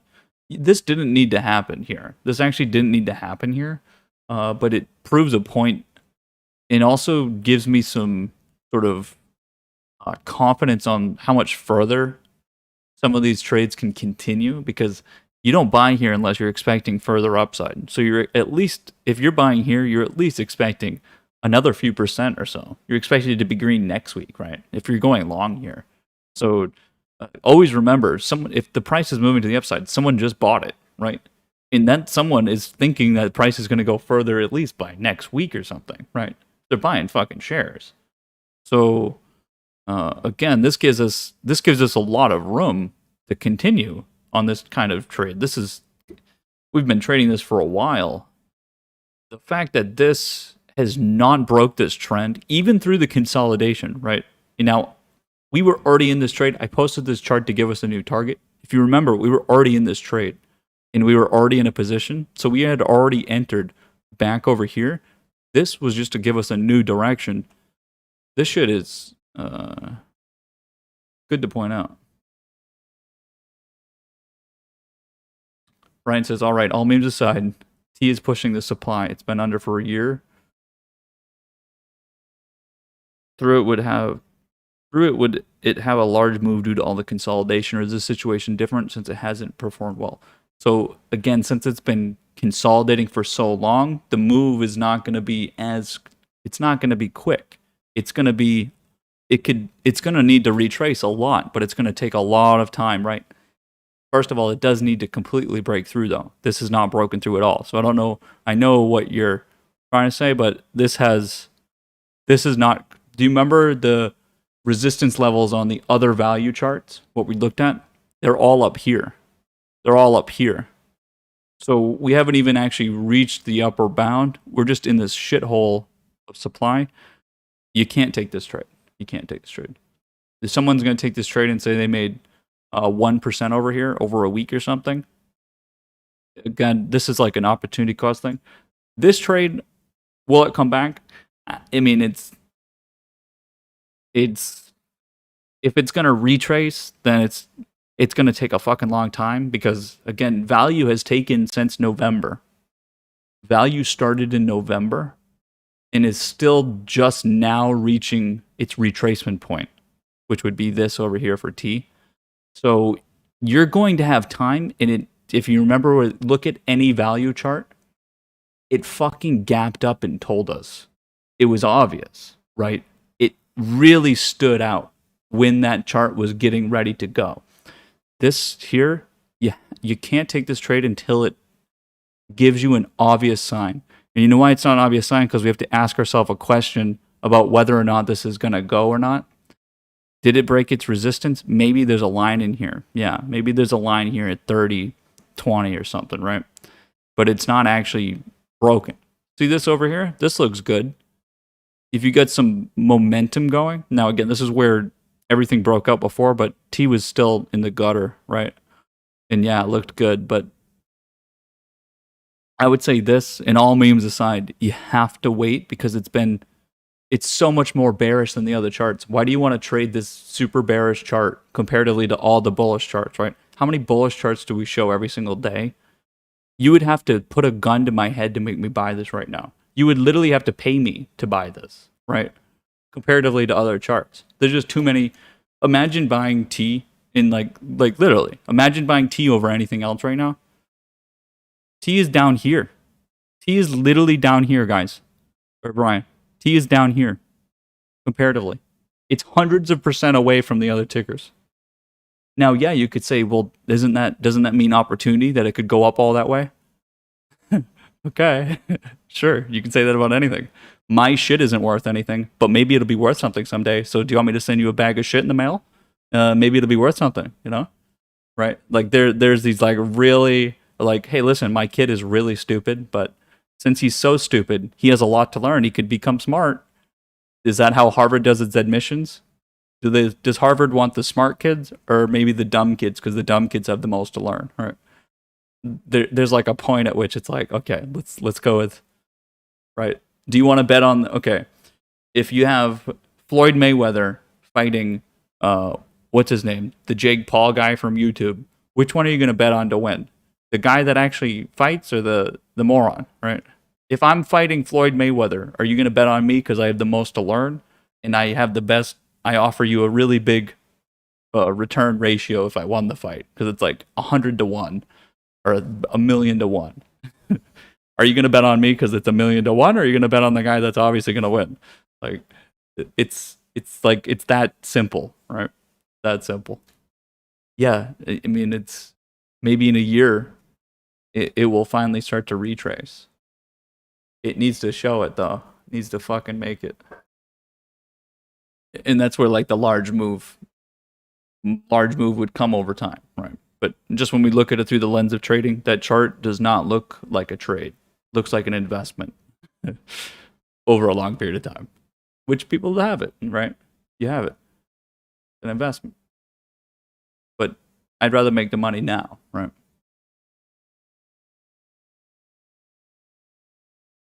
Oh boy. Okay, so BA is coming back. Very good. Get this move going. Aerospace and defense still looking good. Again, GE was coming back through. Ford, let's see. 1.8. Let's see if this continues. It's 10:46. We get a little bit of time before lunch. Okay. Transportation still going. Forgot about the XPO chart as well. That one as well. Haven't seen it pop up because it doesn't move very much. Let's see. Not very cute. Very cute. What's that move there?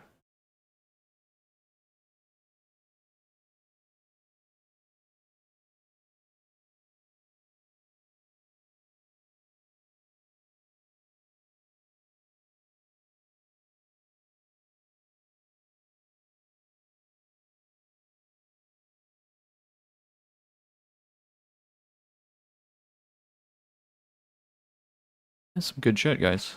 Some good shit. Oh, feels good. Feels good.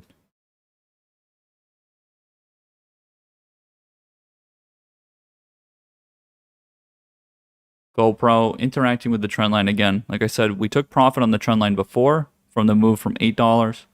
Again, I mean, filthy. And we looked for re-entry. Now there was opportunities yesterday. Didn't take it. I didn't take the trade yesterday. The next opportunity is on a break, or again trading through. So again, if you entered it, or the idea yesterday is that you could still enter yesterday as it moved towards the trend line, and then you make another decision at the trend line. I'm not gonna make the trade again after I made the money here. Like I'm way too lazy to go trade this again. I'll take it if it breaks. So the trade up here is really interesting. You've got from this open area on the trend line up to the other inbound, which is really, this whole chart is so just kind of, it's just wonky. It doesn't, the underlying chart is shit comparatively to the options. This here is just reacting to the fact that this is all incorrect movement. This whole thing is just wrong, right? The whole thing is just wrong. There's so much demand on the option side. This is all gamma squeeze. It's all gamma squeeze, right? Market makers buying the fucking underlying for the thousands and thousands of contracts out there that are still being held over here, right? I mean, we have our very own traders over here bag holding contracts, right? Those contracts didn't just disappear. Someone else owns them, right? And they own them right now. They're still out there, right? So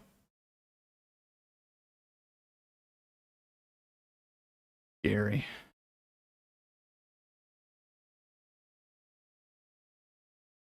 Okay. SPR continues. We're getting into this apex of these two trend lines. It's gonna be interesting.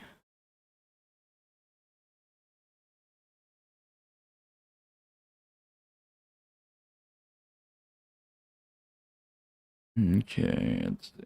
How's pod stocks doing? Yeah, coming up to the level. See what it does a little later. Might melt through for lunch. Here, hold on.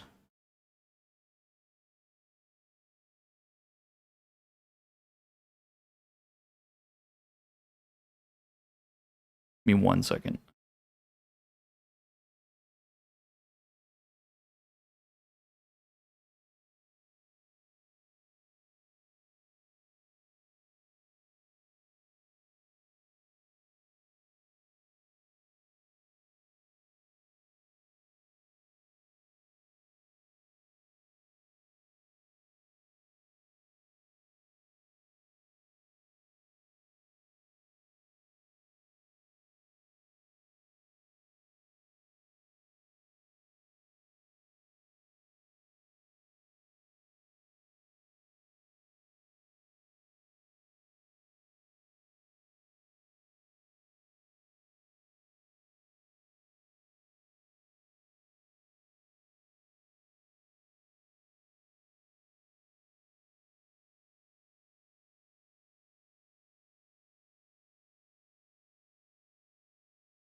PRPL retail coming out. Retail peeking their head out. PCS coming back up to the trend line. Trend line's at 1870 or so. What that does later.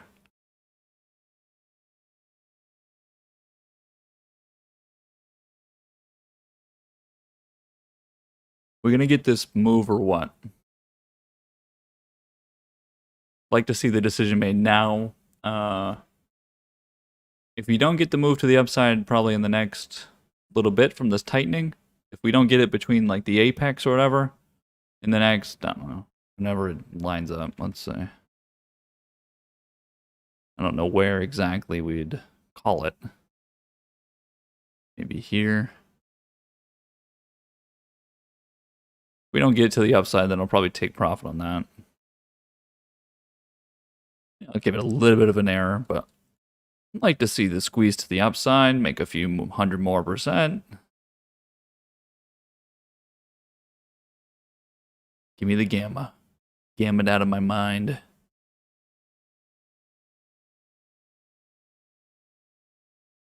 Continues. WSM is continuing. Looks like it might actually get up to that trend line today. Might actually do it. Get the industrial side. The industrial side. Told you, industrials. This is not like the car part. This is industrial value. That's quite the move for this ticker. That's disgusting. That's not okay. Not good. Not good. How much are these up? Oh, God. What is that number right there?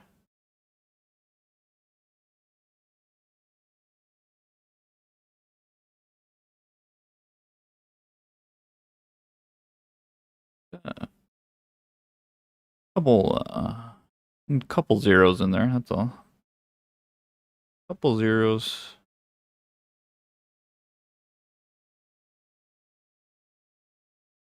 Couple zeros. Big deal.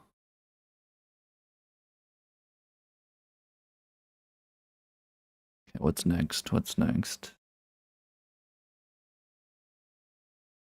All right, so we'll see if the squeeze comes here on some of the meme stocks. Again, gamma squeeze from all the options for March. Tomorrow. It expires tomorrow. Squeeze to tomorrow doesn't mean that things sell off tomorrow or Monday because they're expiring. That's not what it means, but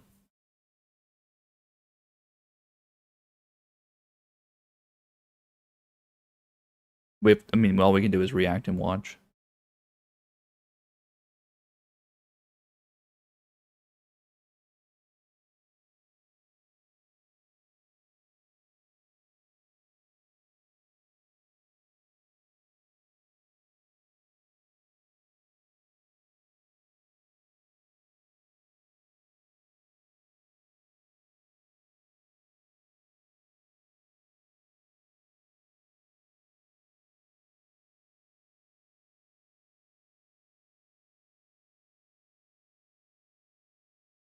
How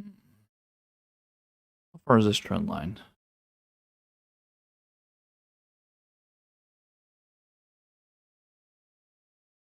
Four and a half or so.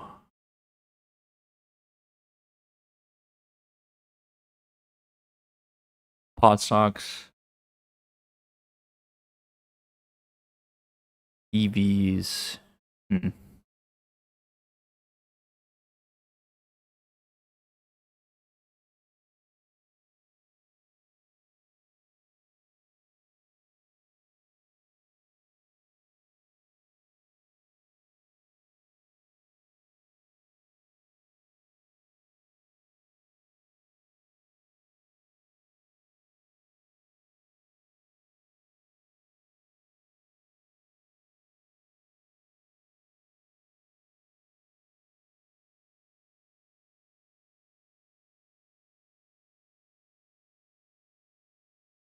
What is this? Tightening or hitting?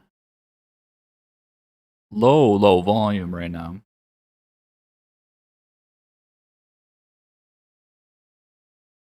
See what happens when that demand gets removed.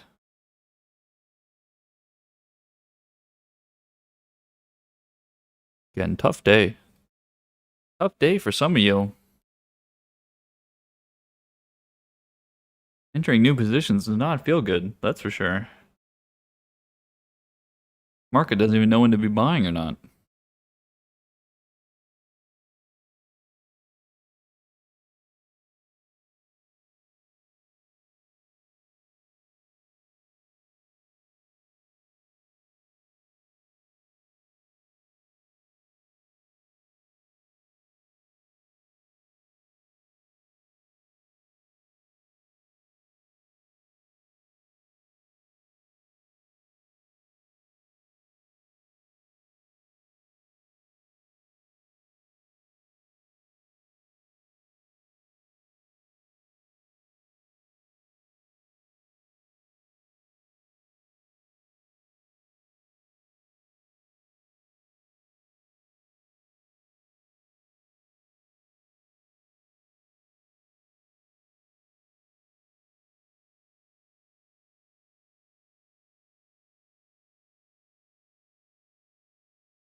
Did Putin really tell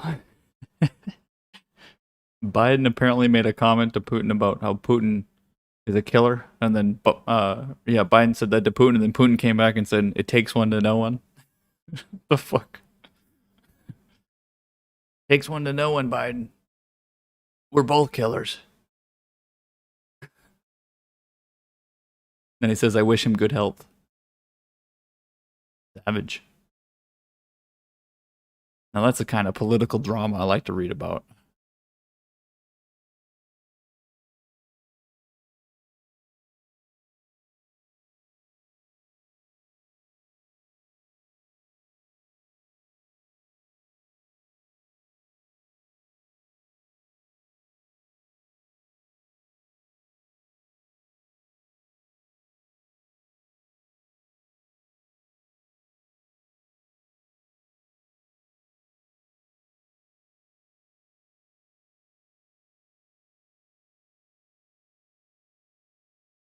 Nothing interesting to read today.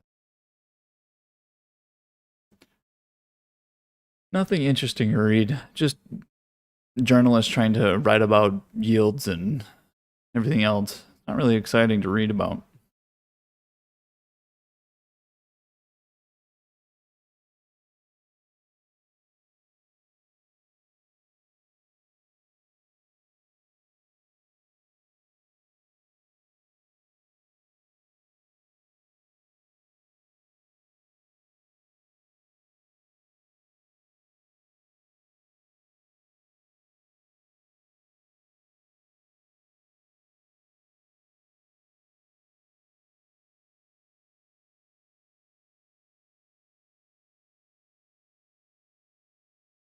The Putin riding a bear meme. When all of your charts look like this, is that winning? Interesting.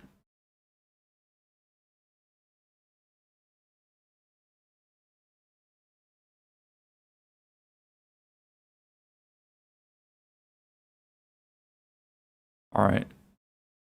We get that early lunch vibe, and we're just trading sideways, which is cute. I mean, we just have things continuing their move in a lot of areas. OSTK looks to get some demand. It's interesting. That's interesting. Doable. But Don, it didn't keep going. What do you mean? Just this was only 120%. So, you know, if you took this trade over here and then you lost money on it, you held downwards of 100%. So Yeah, you can take the trade again, just like any time.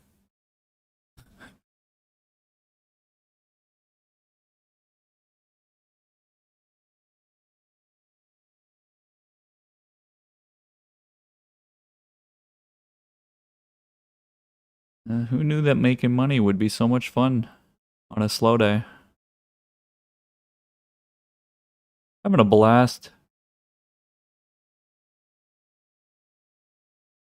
Goddamn retail stores. Stop moving. Stop.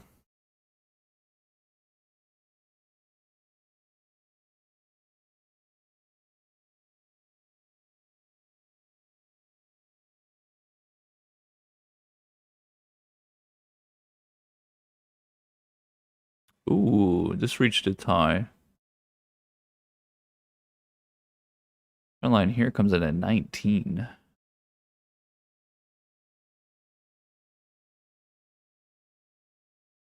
Could be that could be pretty quick.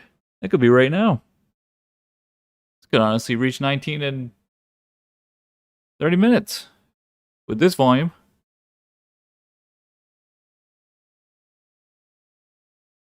Scary out there. How do you enter trades if you're not in? What do you even do? Honestly.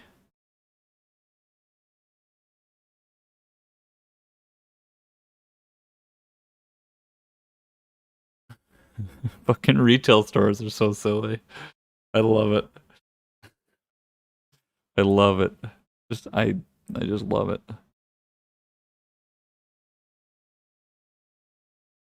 UA through the trend line once again. I mean,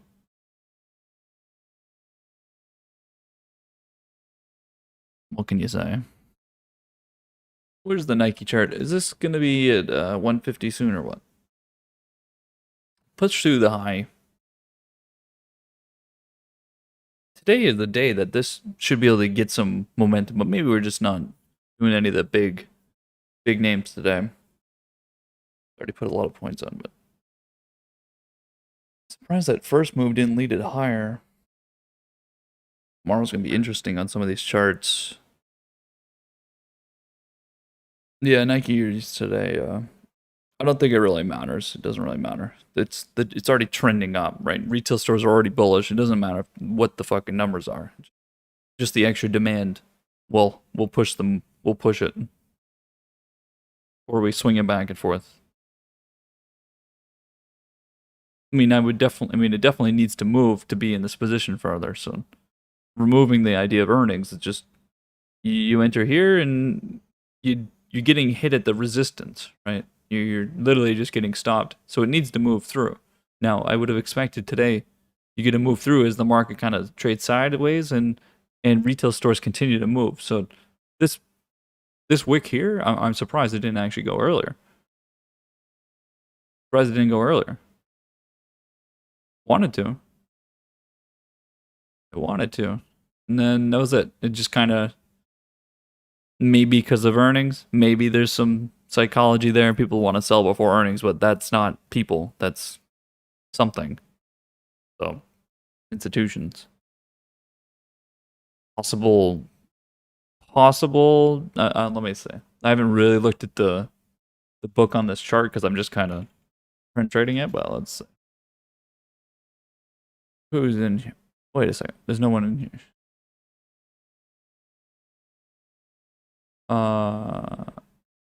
What?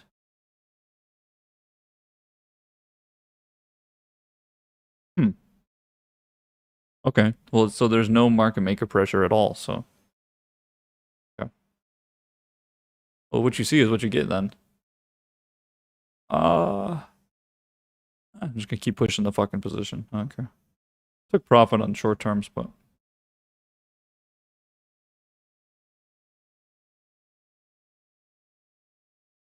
should be good. Should be good. I feel like this is the upside breakout. It should be. This is the move. It really should be. It's holding. It's just holding up here a little bit too much, not to make the move. And the rest of the sector is too bullish. The rest of the sector is too bullish.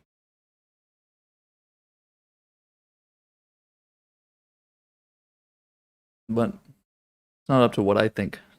See what the market decides.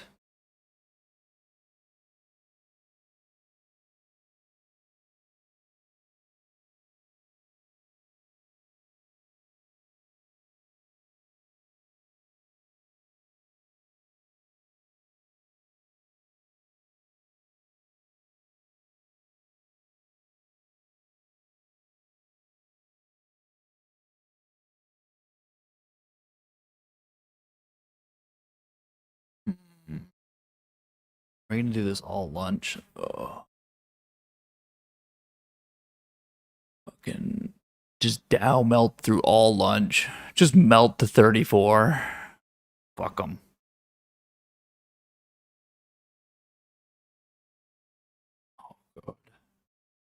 How far are we from 34, by the way?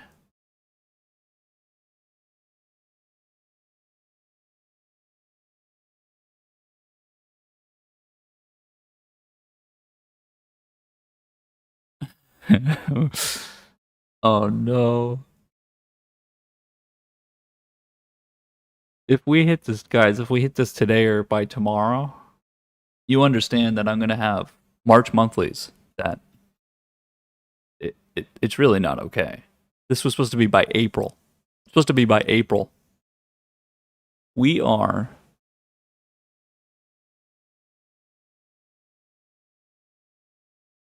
just under. We're 2.5%. 2.5%. Wait, what am I looking at? Yeah. 34,000. 2.5% away from 34,000.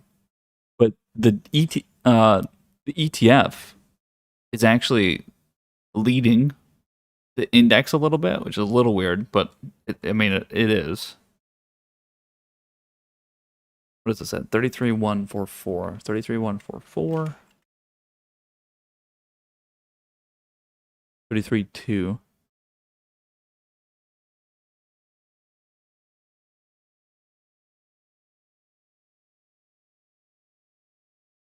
$34, 2.5. The other one's 2.5.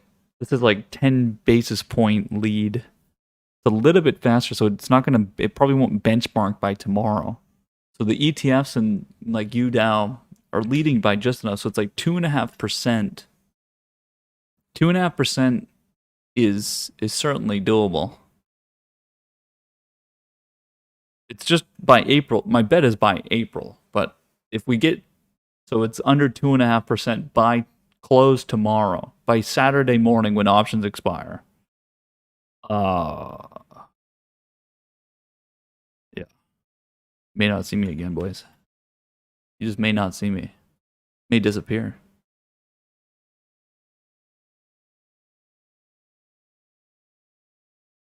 Fucking value, stop. Stop it. Stop moving. Banks, stop it.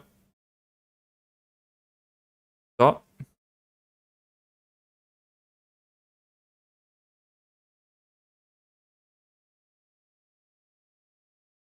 Jesus Christ.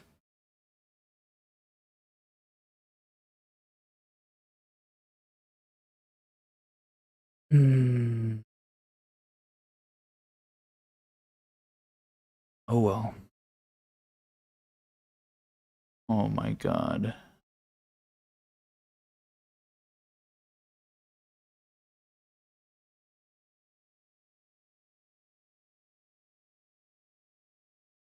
How fast do we need to move? 2.5%.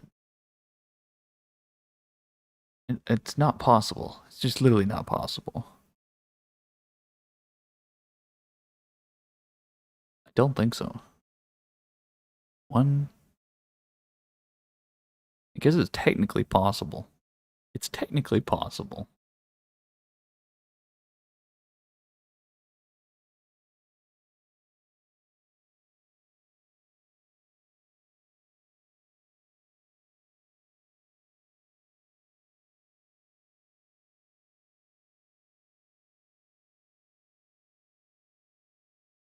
April 1st is up here.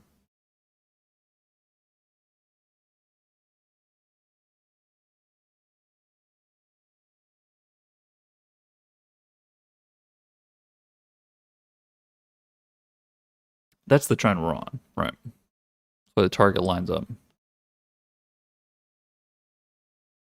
Oh, no, no, no.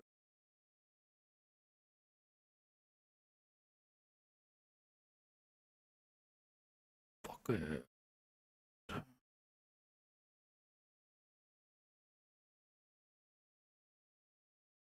Are we still looking for the next reaction at 24? What's at 24?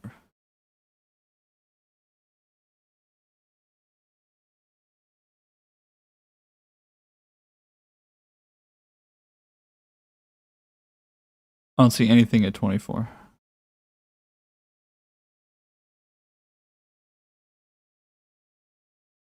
I'm not looking for anything on X. I'm just just in the position pushing it. Once it reverses, I'll get out of it. Uh, Again, we took this trade here. This is Monday. As soon as Monday started taking profit, I took profit. I'm not gonna go, well, I'll hold through all this, keep pushing it. No, I'll take my again from here to here is 43%. You'd have to literally kill me before I wouldn't take profit on that big of a move. That's hundreds of percent on the options. There's options out there that had thousands of percent. You'd have to literally rip my eyes out to get me to stop, and I'd still have the muscle memory to take profit on that position. So you'd have to literally chop my, you know what, you couldn't even chop my fingers off or hands off. I'd still be able to take profit. You'd have to literally kill me not to get me to take profit. And then I'll re-enter it every time. But there isn't actually a level or anything up here. It's just it's all price oriented. Price starts to reverse or anything else. This is likely going to get pushed. Tomorrow would be a bit of a take profit day. Still can push it over the weekend, right? You have this big of a buy day. You're probably going to get some take profit. I have contracts that I can push through a take profit day to get a bigger gain the next day and next week, right? Like we pushed this for over a week, Friday to the next Monday, not the Monday after the Monday after that. So I don't really care what happens here. I care about next week. Care about what happens next week. Up here is a lot of open space. We don't have a trend line. It's way up there. A lot of open space. Nothing up there. Time to take this bad girl to 30 town. Time to take her to 30. It's really hard, I'll tell you. Oh, difficult.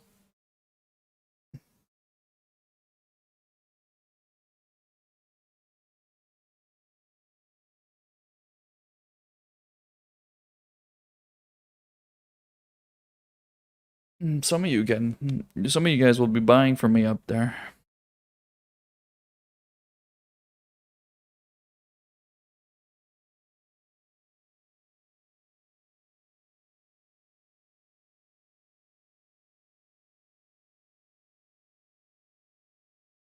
Damn, Don, talk 30 to me. If X hits 30, I'll have my next kid named X. That's fucked up.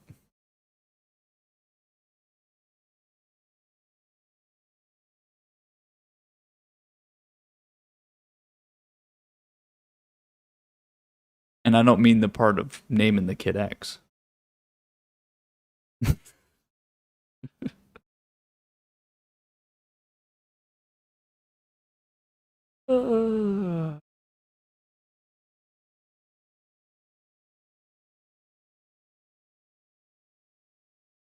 Best Buy finally going. I was gonna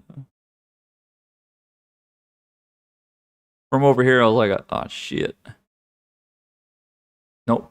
Retail stores, they don't stop. Best Buy making the move as expected, continuing.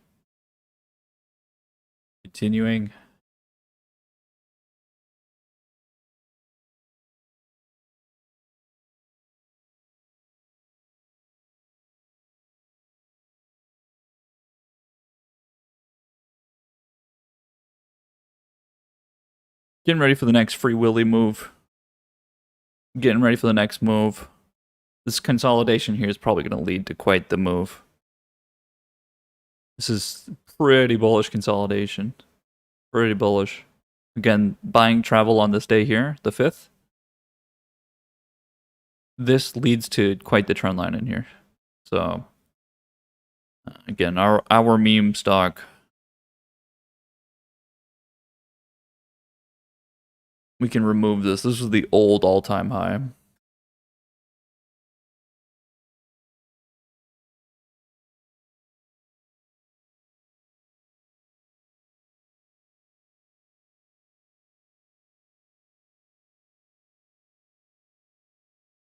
Which says CGC sucks today. Does it though? Oops. CCGC. It did 4% yesterday. It's at the resistance. Cosa Nostra account's down on your position, on your guys' position. You guys are down 160, but you're still up $600 on that April 35 calls. You guys have 13 calls. The save position that I put in is up about 240 today. GE's break even. I took profit on the XLF position. Took profit on the TIVA position yesterday. That was a few thousand. I don't think you guys need to stop on the CGC position. I think what I'm going to do is, from now on, that account, automatically I'll have a stop at the break-even point, at the entry point. Like, I'll place it 20 minutes later. But, I mean, I can always just go in there and... You guys are up... How much you guys up? You guys are up...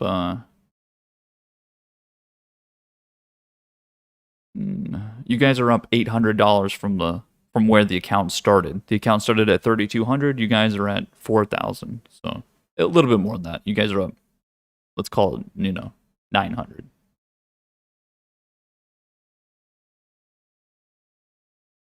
The account itself is up.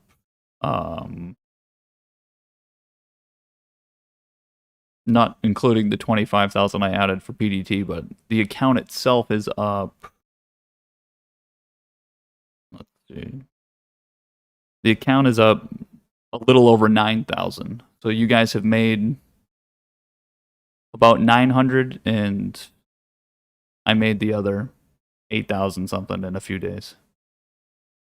Just when I need to save the account.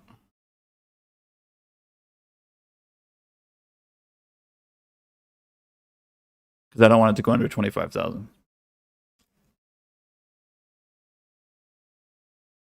Make a trade here or there, buy some dumb TIVA calls, play some dumb calls. And it's funny because then I can take screenshots and make it look really stupid and silly to you guys and make fun of you more. So.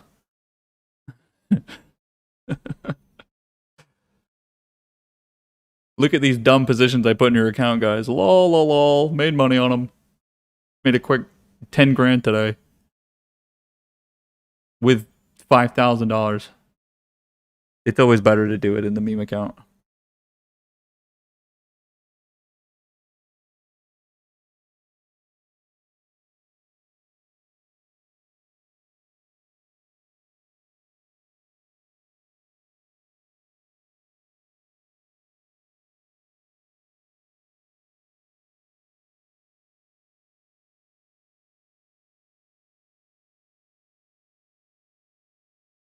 Okay. Like I was saying earlier, we need this to move. This is stuck. It's stuck. It's actually so stuck that nothing is moving or doing anything. So we actually need to wait a little moment, another moment.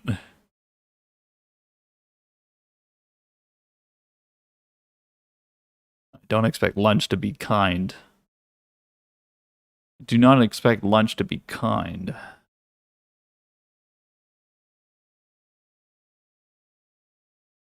You know what? Fucking IV is so weird on that Nike chart. Very strange. We are just valued out of our mind, boys. Valued out of our mind. Hey man, just woke up. Can I buy anything? Uh, you are fucking late. OSTK continues. Banks are continuing. They just keep melting through lunch. Steel continues. Industrials, again, I talked about industrials being a little bit more bullish this week. They continue. Um, some of you guys are going, well, what's the tickers? Can you tell me? Like, look at the fucking charts, guys.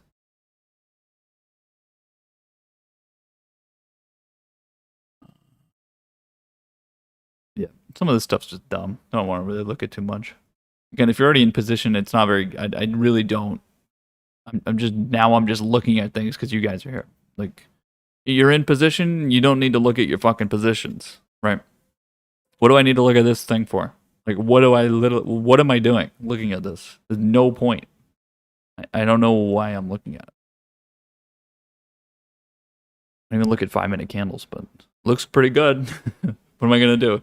The more I look at it, the more I just want to exit positions, which is exactly the opposite of what people should be doing, and exactly the opposite of what I should be doing. And the more dumb charts I look at, the more shit I want to enter. Spend money for no reason. It's like you go shopping and you just buy shit for no reason. Let me buy another Vicuña sweater. Just kidding. I'll never buy another Vicuña sweater. I'm gonna have one.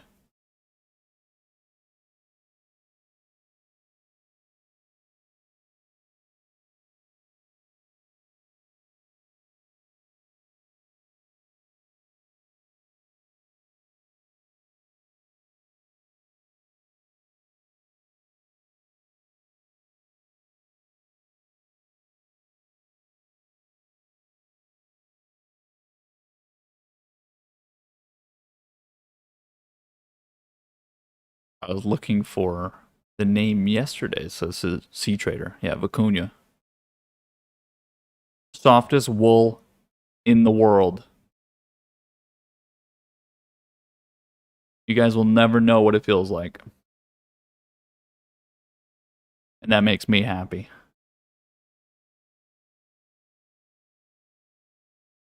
Llama fur. I guess you could literally go hunt a llama. It'd probably be cheaper to go to wherever the hell the llamas are, find a llama, take its fur, and then make your own thing. It'd be cheaper. The plane ticket, the figure out how to take the fur from a llama.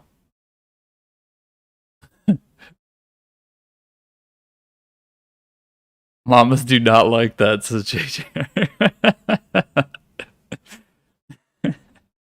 Hey, sheep, it's just like sheep, right? Sheep shed their fur or whatever. You trim the fur. I think they do the same thing to llamas, right? I think it's good for them, right? Because they're domesticated. I think you actually have to do that, or else they turn into like nasty little fuckers.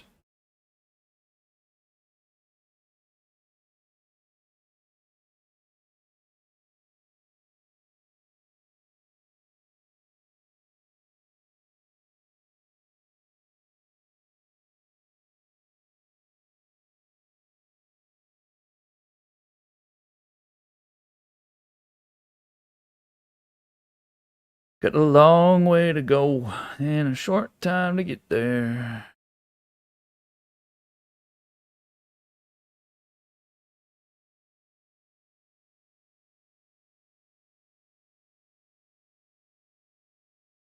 Oh god, what's going on here? What the fuck is this?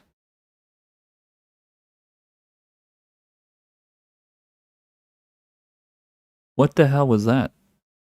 I don't see that on the options at all. What in the world is this?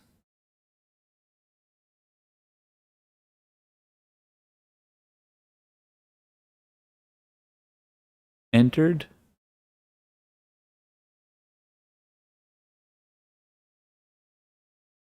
Duh.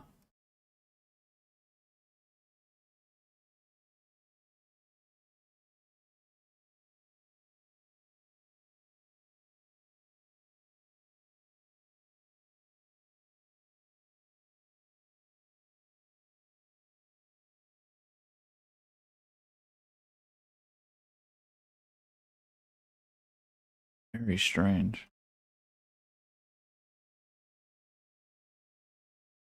Very strange. We'll see if this gives me some damn points on this thing already. I was about to get out of this position. I was just about to get out of it. I was looking to shed some positions.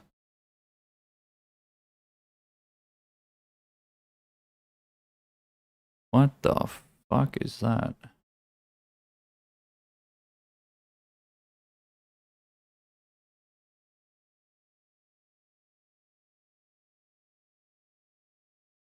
How do you do 8% in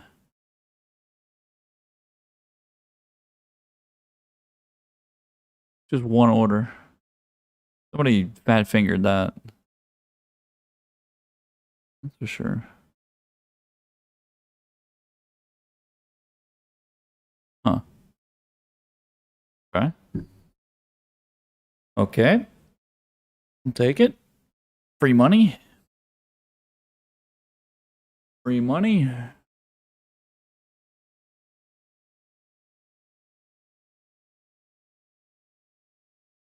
Hey, we're getting some moves here.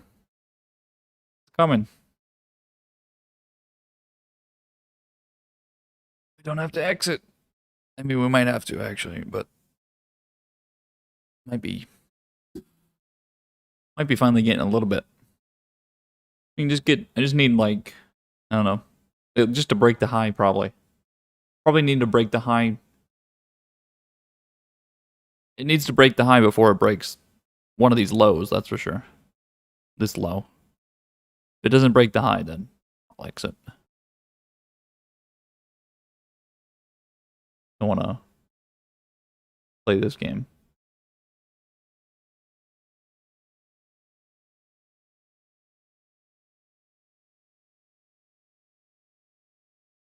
I mean, this is getting it. We're getting it on this side, which is why I still feel like we're gonna get the squeeze on the AMC trade.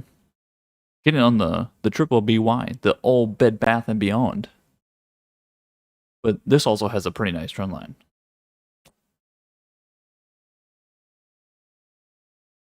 We're actually, it's so funny the way this is interacting with this. I have no idea, but very strange. See if this breaks this high. If that breaks the high here, then this is gonna get, I don't know. With this, the demand that we already have, you probably double this candle up, at least going into tomorrow. If it breaks the high. If it doesn't break the high and comes back tomorrow, then tomorrow will be interesting. Some of these are going to be very interesting. Like some of these are going to fall off. This chart in the AMC one though have a little bit better upside than some of the others. Everything's kind of getting sucked into the S&P average. Like I saw some articles even saying it. This is literally just the S&P. BBBY and AMC are doing their kind of own thing. AMC is a little tied, but this is also moving. So, I mean, shit's looking pretty good. I mean, we got 6% here. We've got quite a bit on the triple BY position. I mean, these are looking pretty fun, pretty good. Worth the time in the trade. So, I mean, not gonna say no to a few 100%. Viacom, looking good. Imagine.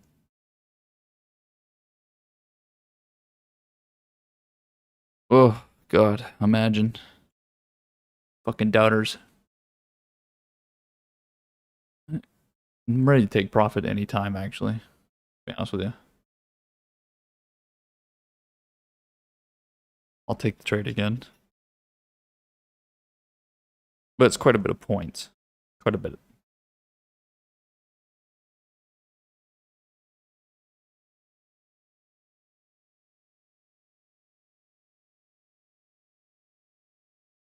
$100%. 100%.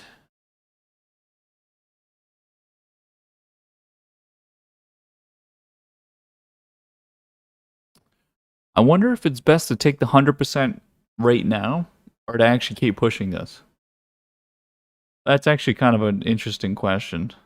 This is 100% from this entry here. I wonder if it's best to take the 100% now before lunch and then can just re-enter the trade at a different point, because I do think it's going to probably consolidate in here. Is it going to break this high here? Is it actually going to break? Are we going to do this here again? Or are we going to get some sideways trading and then I can put the trade on tomorrow for cheaper going over the weekend? Take the 100% now. Then it's realized. Don't even have to ask myself questions. Don't know. The fucking book is really stupid. The book is completely one-sided. Like, it's 10 to 1. Just literally 10 to 1 bid. So, I mean...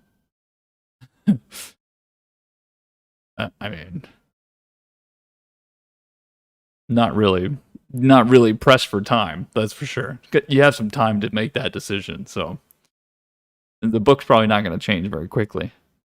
Really don't know what that's all about, but we'll go with it.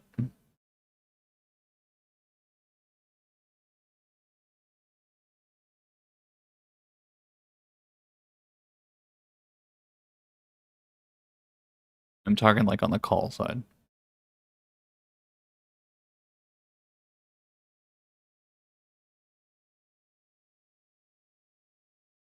But a lot more bid, that's for sure, overall. Nah, we'll just leave it. I really just don't care. Really don't care. But definitely worth the trip. Stopped out. Hey, this one worked. Fuck them. 12.5% on the underlying in a day. We'll take it. But I am contemplating that. There's some other positions that are like that, so maybe some of you can ask that question to yourselves as well. Ask that question of, is it better if I just take this now? Actually, is it better? Because, just because if you got the points really quickly, like this, I'm gonna push this. I'm gonna push this one just because everything looks good. Yeah, I'm talking about April's. Yeah, April's are up 100%. And I'm talking also in general of like other positions. I'm gonna end up pushing this. But let's say like during lunch, if it started to pull back, like there's a point at which I would take the profit because this happened so quickly. 12.5% in less than a day is a lot of points for a ticker like this, so I'll take the 100%. When I can just re-enter it anyway and probably make another big trade from it. In terms of Maze, what are Maze at? Let's see. Maze. Let's see. Maze may be better. Maze are what? 70 something percent.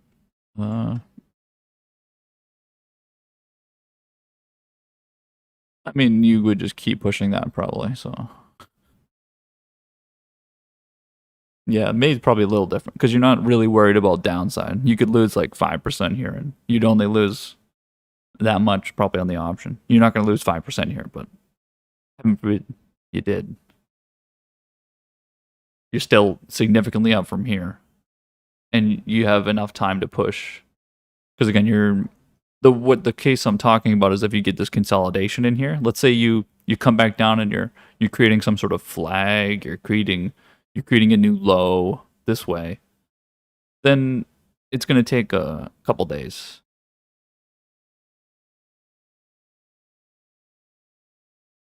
But I mean, I guess it doesn't matter what your position is. If it's profit to take now, and we always choose realizing a gain over anything else. Protect our downside more than anything else. So depends.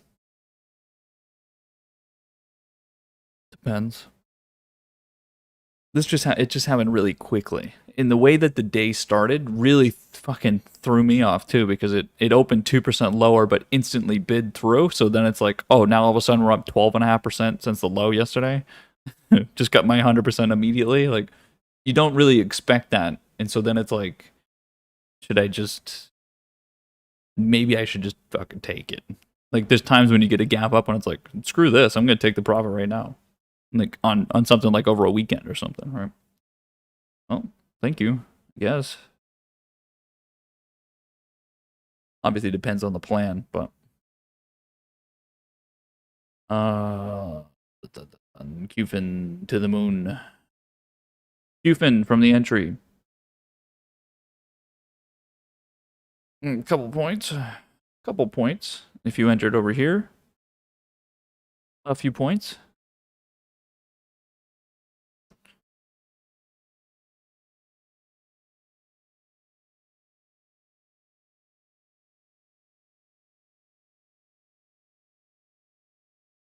ALT's going. There we go. All right. Get our bios going. Polar continues. Codex is in the same spot. We're looking for it to go. Waiting for all these bios to get going. Get paid on some of these. Waiting on all of them. They're all in the same spot. This little break zone. This consolidation they're in. This higher low, higher highs. The dreaded bear flag look. That's not a bear flag. It's literally bullish, but it, you know, depends on who you are. But these are all bullish, so they're not. They're all going. A lot of points to be gained here. A lot of points to be gained here, which is why we're doing it this week, because they're all in the same spot. They're all going to be, what is this called? This is some sector convergence. All of them making the same move together creates demand overall on an average, which pulls everything together, which causes more demand to come in, more momentum trading. Momentum trading becomes chasing. You get a lot of points. A lot of points. Lending club continues, turns into momentum, consolidates, goes. And this is the banking finance fucking side of things. It's just the tertiary companies are just getting weird demand. So maybe even Brian mentioned DFC earlier or whatever, or DFS. Maybe things like this do go converge with that sector. It's hard to say, right? It's hard to say, but it's usually the things that already have movement are going to continue to have movement, right? Newton's law. But Dawn, physics don't apply to stocks, do they? You say a lot of physics kind of words like gravitate. I don't know if I... What are you talking about here? What is this, physics class? What a loser.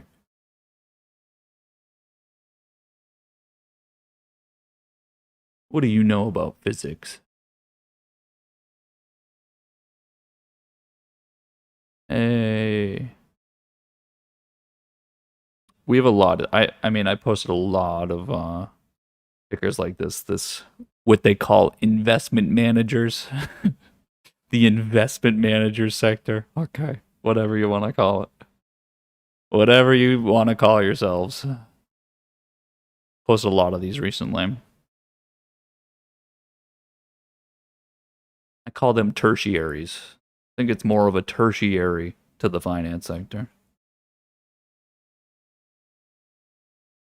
But we were like, when I call it intermediaries, the service providers, these kind of, I mean, okay, you're an investment manager now? Okay. Humana's a little bit further behind. This is finally breaking through that high. This should be able to put the points on very quickly. But this chart was a little behind. This is a little behind. We talked about this. It should catch up to the sector. It should catch up. This is one of the big healthcare companies. On that, when we talk about healthcare, when we separate the two, this is on the healthcare side. This is like just like the Anthems, Unums, United. This is a good example of one of those charts that's further behind that you can trade on a move because of the sector convergence. It's not like yeah, this hasn't been moving at all, right? Hasn't been moving at all. But when it does make the move, you can take it because of the sector. Now, there are examples like what I was just talking about, but this would be better. This would be a better opportunity than the other charts, right? So we'll see how that does. Waste management making another move. Let's see what that does. Got no idea what this candle was here. That threw me off. Completely threw me off yesterday, this candle. Just had to get the fuck out. We'll see. Maybe we're just coming back to square square zero over here, but trying to see if there's anything else we need to pinpoint. eBay climbing is very strange as well. I think it's just the squaring PayPal effect. It's like where's that right now? This sort of effect, this effect here. It's not getting completely tied to growth or anything. It's too close. Some of these are too close though, but eBay is like so we took this trade here and then it got tied into growth, so we took profit on it, right? You get this break here and things look good, and then they get tied into into an average, and it's not as good, but there's definitely some tickers that stand out. So you get like Peloton completely stuck in the average, right? So it's stuck on the growth side. Etsy looks a little bit better, and then eBay looks a little bit better than that. So, I mean, I got no idea. It's bullish right now. So it came off here. Now we took some of these trades when they came over here on the 5th, right? We took everything on the 5th. I didn't specifically take eBay here. This is interesting. Definitely interesting. There's something tied into this that's not adding up. There's certainly something tied to this that does not add up comparatively. So this move would definitely be all of your favorite word suspect. I like that. I like that a lot where it is. It's getting squeezed. The reality is it's getting squeezed, and I do have a few charts posted on this that have been bullish on it, even though we weren't bullish on growth. eBay is not a growth ticker. It got tied into the average, though. Look at this. That's the fucking NASDAQ right there.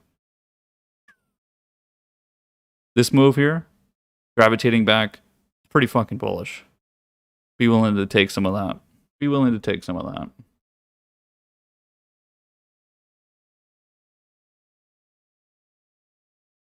Okay, I think I want to take a break. Let's see. I think, what did I need to point? I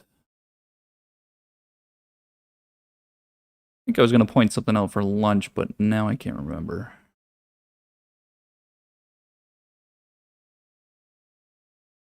I guess I kind of talked about it a little bit with taking profit on things that have made a big move. What I'm going to say, though, is, again, I've been bringing up this idea a little bit more. If you have something that's making a big move today, right? Now, the best thing you could do in most situations is to push your winnings. To push your winnings, you're going to need to hold through a day that it pulls back, maybe 2 days that it pulls back. You can only do that if you have the right contracts that allow you to. You're going to need a longer term contract to push through, take profit days, or else you just lose all your value, no matter how much you gained, right? And so in this situation, yes, the best decision is usually to push the winnings and to keep getting a higher and higher gain from that, a larger gain, because you're pushing it further, you're pushing your risk, and it's allowing you to get a higher exponential later, right? So something like banks. I'm going to use this as an example because I know a lot of you are probably in this trade now. Okay. You entered the trade over here, right? Here's the day, 2 days that it pulled back. You could take profit here. You entered here. You could take profit here or hold and keep pushing to gain more, right? So you could either enter, take profit, re-enter, take profit, re-enter, take profit. So make multiple trades, or you can just keep pushing the trade. If you push the trade, you're going to make more money than if you have to take profit, re-enter the trade at a higher average than over here, and then take profit on it again. That these two trades does not gain anywhere close to the one trade where you just push it, right? To be able to push the winnings, though, is going to require some fucking knowledge, some confidence. It all comes down to you. It just depends on yourself. Sometimes you're in shit contracts and you don't know it until the moment it happens, that the pullback happens and you lose all your value. You could enter it over here or something on the bank play, and then this whole thing here, 1.5% wiped out your whole position because you had shit contracts. It's possible. It's possible. Here. You entered yesterday, let's say, because I talked your fucking ear off about it. So you finally bought some banks. Now you're up an ass load today. You're just up a ton. It's pushing up right now. You're going to need to, again, make the decision to keep pushing this tomorrow, over the weekend. It's not going to come down to beating the market. It's going to come down to beating yourself. You're going to need to figure out, okay, if this takes off 1% tomorrow of profit, are you going to be able to hold through that? Are you going to wait the next day? And then what about 2 days? What about Monday if it also takes profit, but you're still up in the position? These are things that you just need to plan for yourself and figure out what is the point at which you can no longer hold something and push the winnings further. I use like a relative reversal point. I use like a math-based approach, and I don't take it as like, oh, this means a certain amount to me or something. Some of you just got to figure it out yourself. So, for instance, this bank move right now is just continuing, right? What if it starts to take profit during lunch? What are you going to do? Are you going to get spooked because it pulls back during lunch like it usually does? Something that has been just continuing to go up and up and up and up, and then, oh boy, it's pulling back. I'm what am I going to do, right? You know the best thing to do is to keep pushing the position. The trend is going to continue. It's not an absolute. It's not a certainty that it's going to. But the risk reward says you should. If you're going to have a hard time doing that and then you end up selling at the low point, right? If you're one of those people that you watch price, right? You're watching, you know right now, this is the truth, that you entered over here and that it'd be best for you to push it. But you're watching price come down and down and down, and you should have already taken profit if you know that down here you're going to take profit. Down here you can't hold it, and you sell it right here, and then price all of a sudden starts going back up, and guess what you do? You go, oh shit, I made a mistake. And so you know what you do? You wait. You don't buy it back right here. You end up waiting until all the way maybe here. Oh, let me buy back in. And then you go, oh shit, now it's going back down. Oh fuck. And then you exit at the same point. This is stupid. Don't do that. There's no point of doing any of this. There's no point of getting in and out. Trust me, I do it myself. I do. Don't do that. Just know beforehand who you are. If you're not going to be able to hold through this, just to push the position without doing this nonsense, right? I'm talking like entering and exiting, then just take the profit as soon as something happens, right? Just don't even try. The best thing you can do is push the position. Why? Because look, imagine doing that through all of this.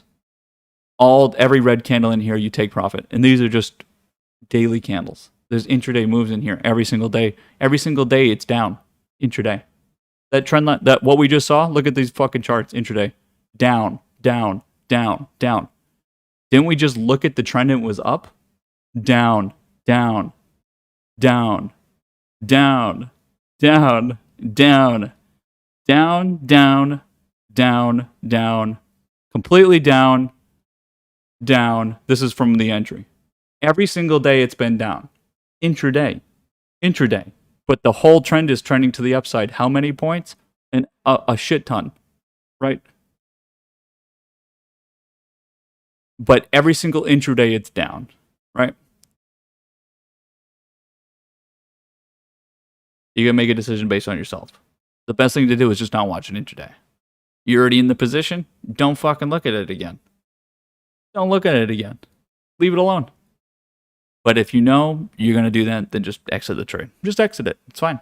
Don't screw yourself, right? The best thing you can do is keep pushing, right? Imagine if I just exited, like imagine if over here on this red candle I exited the Dow play, right? Just imagine. And then now here we are, and I'm playing some weird game with you guys. That would just be it'd just be bad, right? Imagine if I did something, you guys would recognize if I do something really stupid, right? You'd be like, what are you doing? Because you see me doing it, because you're not doing it yourself, right? You would see me doing it, you'd be like, wow, you just lost a lot on that trade. Or you like missed a lot of opportunity there.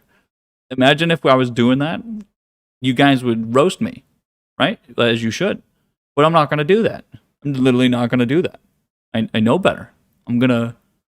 I will lose money on the downside because it'll take away from my profit a little bit. Yeah, sometimes it's going to happen.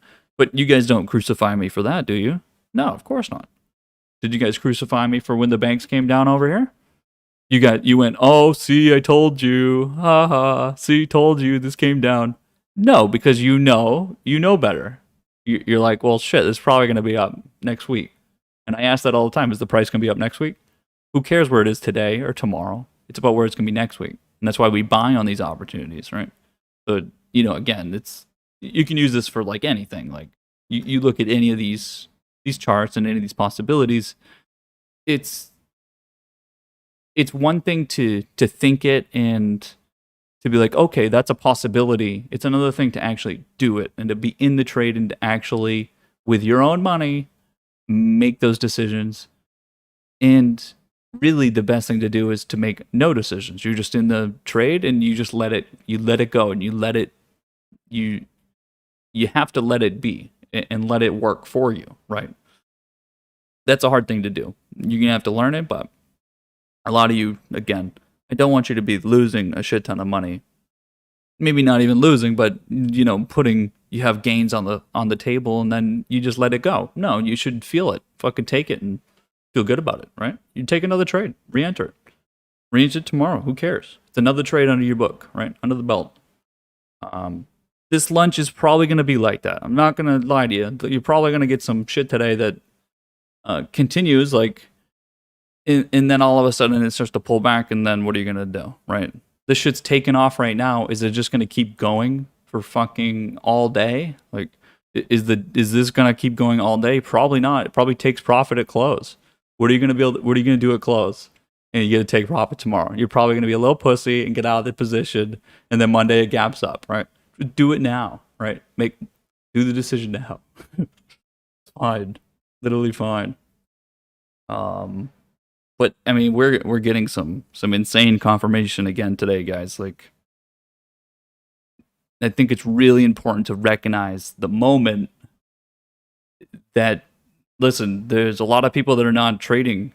They're not trading the right side at all, and they're having a really hard time trying to trade the things that they like to trade, right? Imagine trying to trade through tech right now, which is fine. You can be like a SPY trader or a NASDAQ, like a Qs trader, right? But imagine how stressful that is right now and how hard that is right now to be doing that without being a part of what's actually happening in front of you. Like, you got to understand, not everyone's doing it. Obviously, not everyone's doing it, right? There's plenty of people that are, and it's not a secret or something. But it's important to recognize the moment, what's in front of you, what you're doing, in that this has been a very big opportunity, and it's still a big opportunity that we've been talking about it for months now, since the presidential election, and it continues. And you got to remove that party that says, "Oh, this is done. It's too high now. Price is too high. Can't trade that anymore." I think we've proved every single day, and again, I'm going to keep saying every day, you got to kill that part of the emotional response of this is too high. I can't make that trade. I can't do that. You have to remove that, because that's all this is, right? That's all the game is. It's people that think like that. That's who you profit off of. And it's unfortunate that it's like that, and you got to hurt someone else to gain. But hey, that's fucking how it works, right? How it works. But again, not everyone is getting the right information. A lot of people, some of you, I still call you out. You're still listening to people on Twitter and all these other fucking morons on Reddit and everything else. Don't get baited into those ideas. Knowing what all of retail is doing, you have to take advantage of it, not do the same fucking thing. Imagine doing the same thing. No, you have to do it differently. You have to do it better, right? You got to use the information in a better way. We all have the same information, right? Most of you have already removed the trading on hype thing. We don't trade hype here. There's no fucking hype here. Might turn into hype, but we traded before, right? Recognize the value trade in front of you. Recognize that this is something special that you have an opportunity to take advantage of. Some people will, some people won't. Don't be the one that goes, shit, I missed my opportunity. I'll get the next one. And you keep doing that, right? How many days have you missed? How many days have you missed it now? Some of you have been here for a year. We're coming up to our anniversary. Some of you coming up to your anniversary here. And you're still watching price. But you know you're going to be able to do it one day. It's fine. Take some time to learn. But one of these days, you got to grow a pair. You want to be the big kahuna. Right now, there's only one big kahuna. Who's going to be the next big kahuna, right? Just make some fucking trades, boys. Dow 34,000. What can I say? A fucking call from the gods.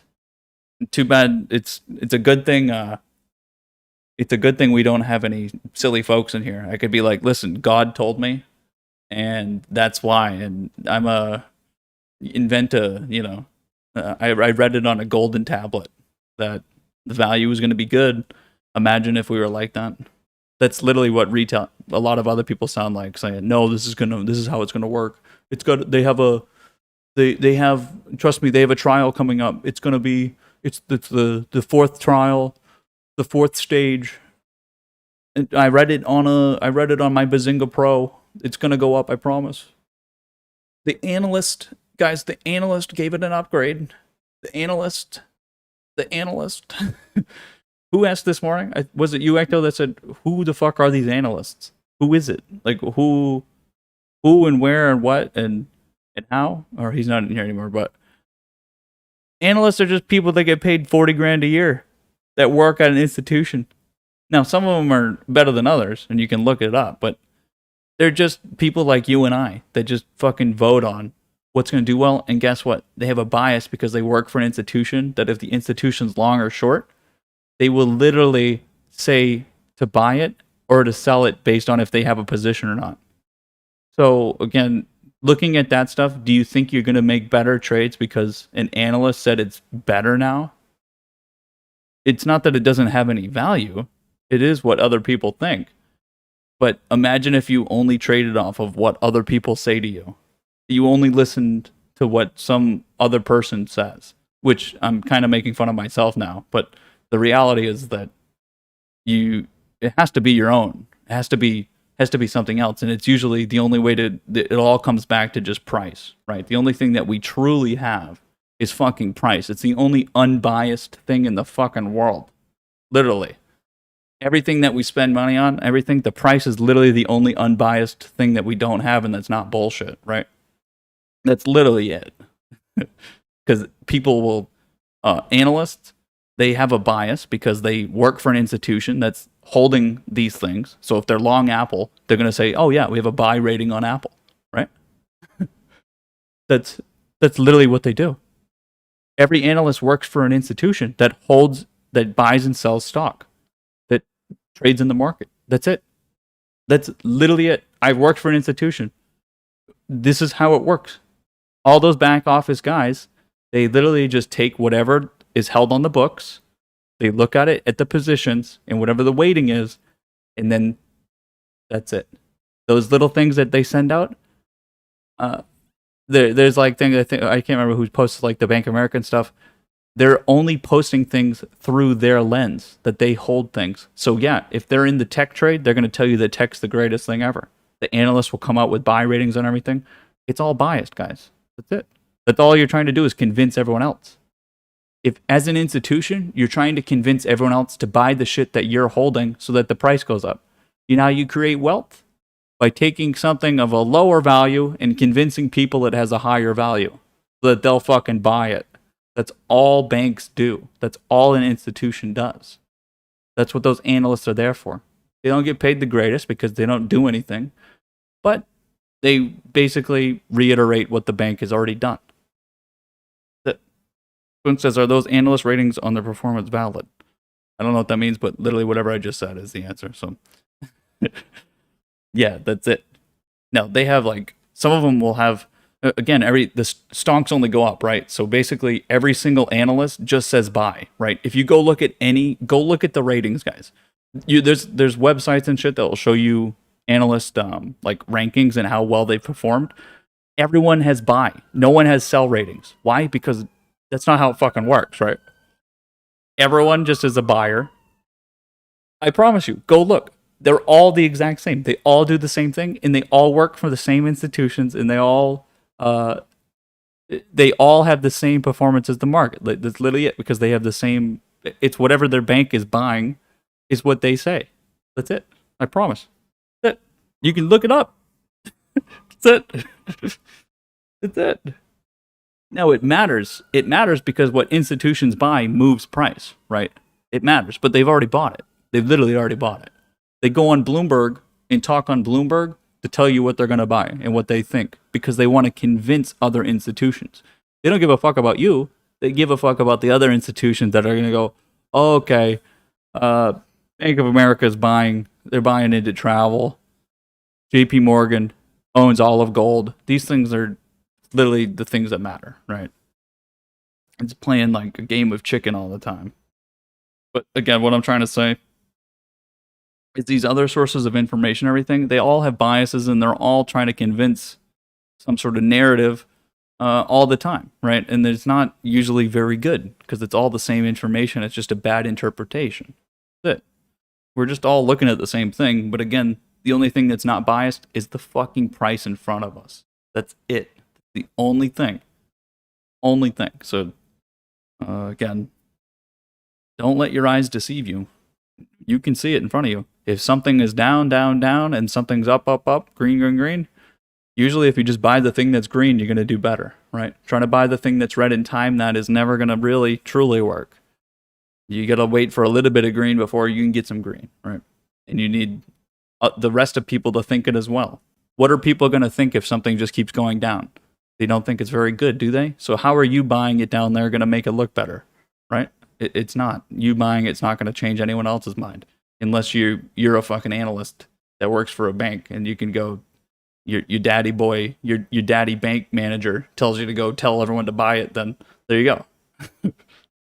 But none of you are doing that here because that would be, first of all, it would be illegal for me to be talking to you about it and for you to be telling me it through private channels like this. So that would definitely never happen. So there's definitely no one here that would be an analyst and that would ever reiterate anything I say or what they would say before they say it to the public, because that would be illegal.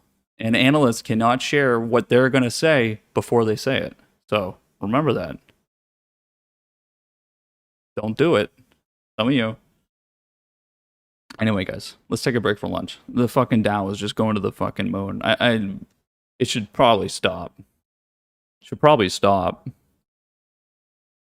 Imagine. Guys, imagine. Ugh. Oh, look, there's a green candle, though, here for the tech. Maybe tech will come right now. Imagine thinking this. Better than this. Ooh. Anyways, guys. Let's take a break for lunch. This is great so far. Great movement so far. It's better movement than I thought. Like healthy price movement. There's been a little bit of opportunity. Difficult day for sure if you weren't in position. I understand that. But to be expected. To be expected. Yeah. So value continues. I will see you this afternoon. I'll probably get on a little early. See what's going on. I think there's going to probably be some fun stuff going on at close. So whether it's like all take profit at close or I don't know. We'll have to see. We'll react. This could come up to the trend line for God's sake and be who actually knows. So I'll see you then. Drink some water, get some exercise, and enjoy, guys.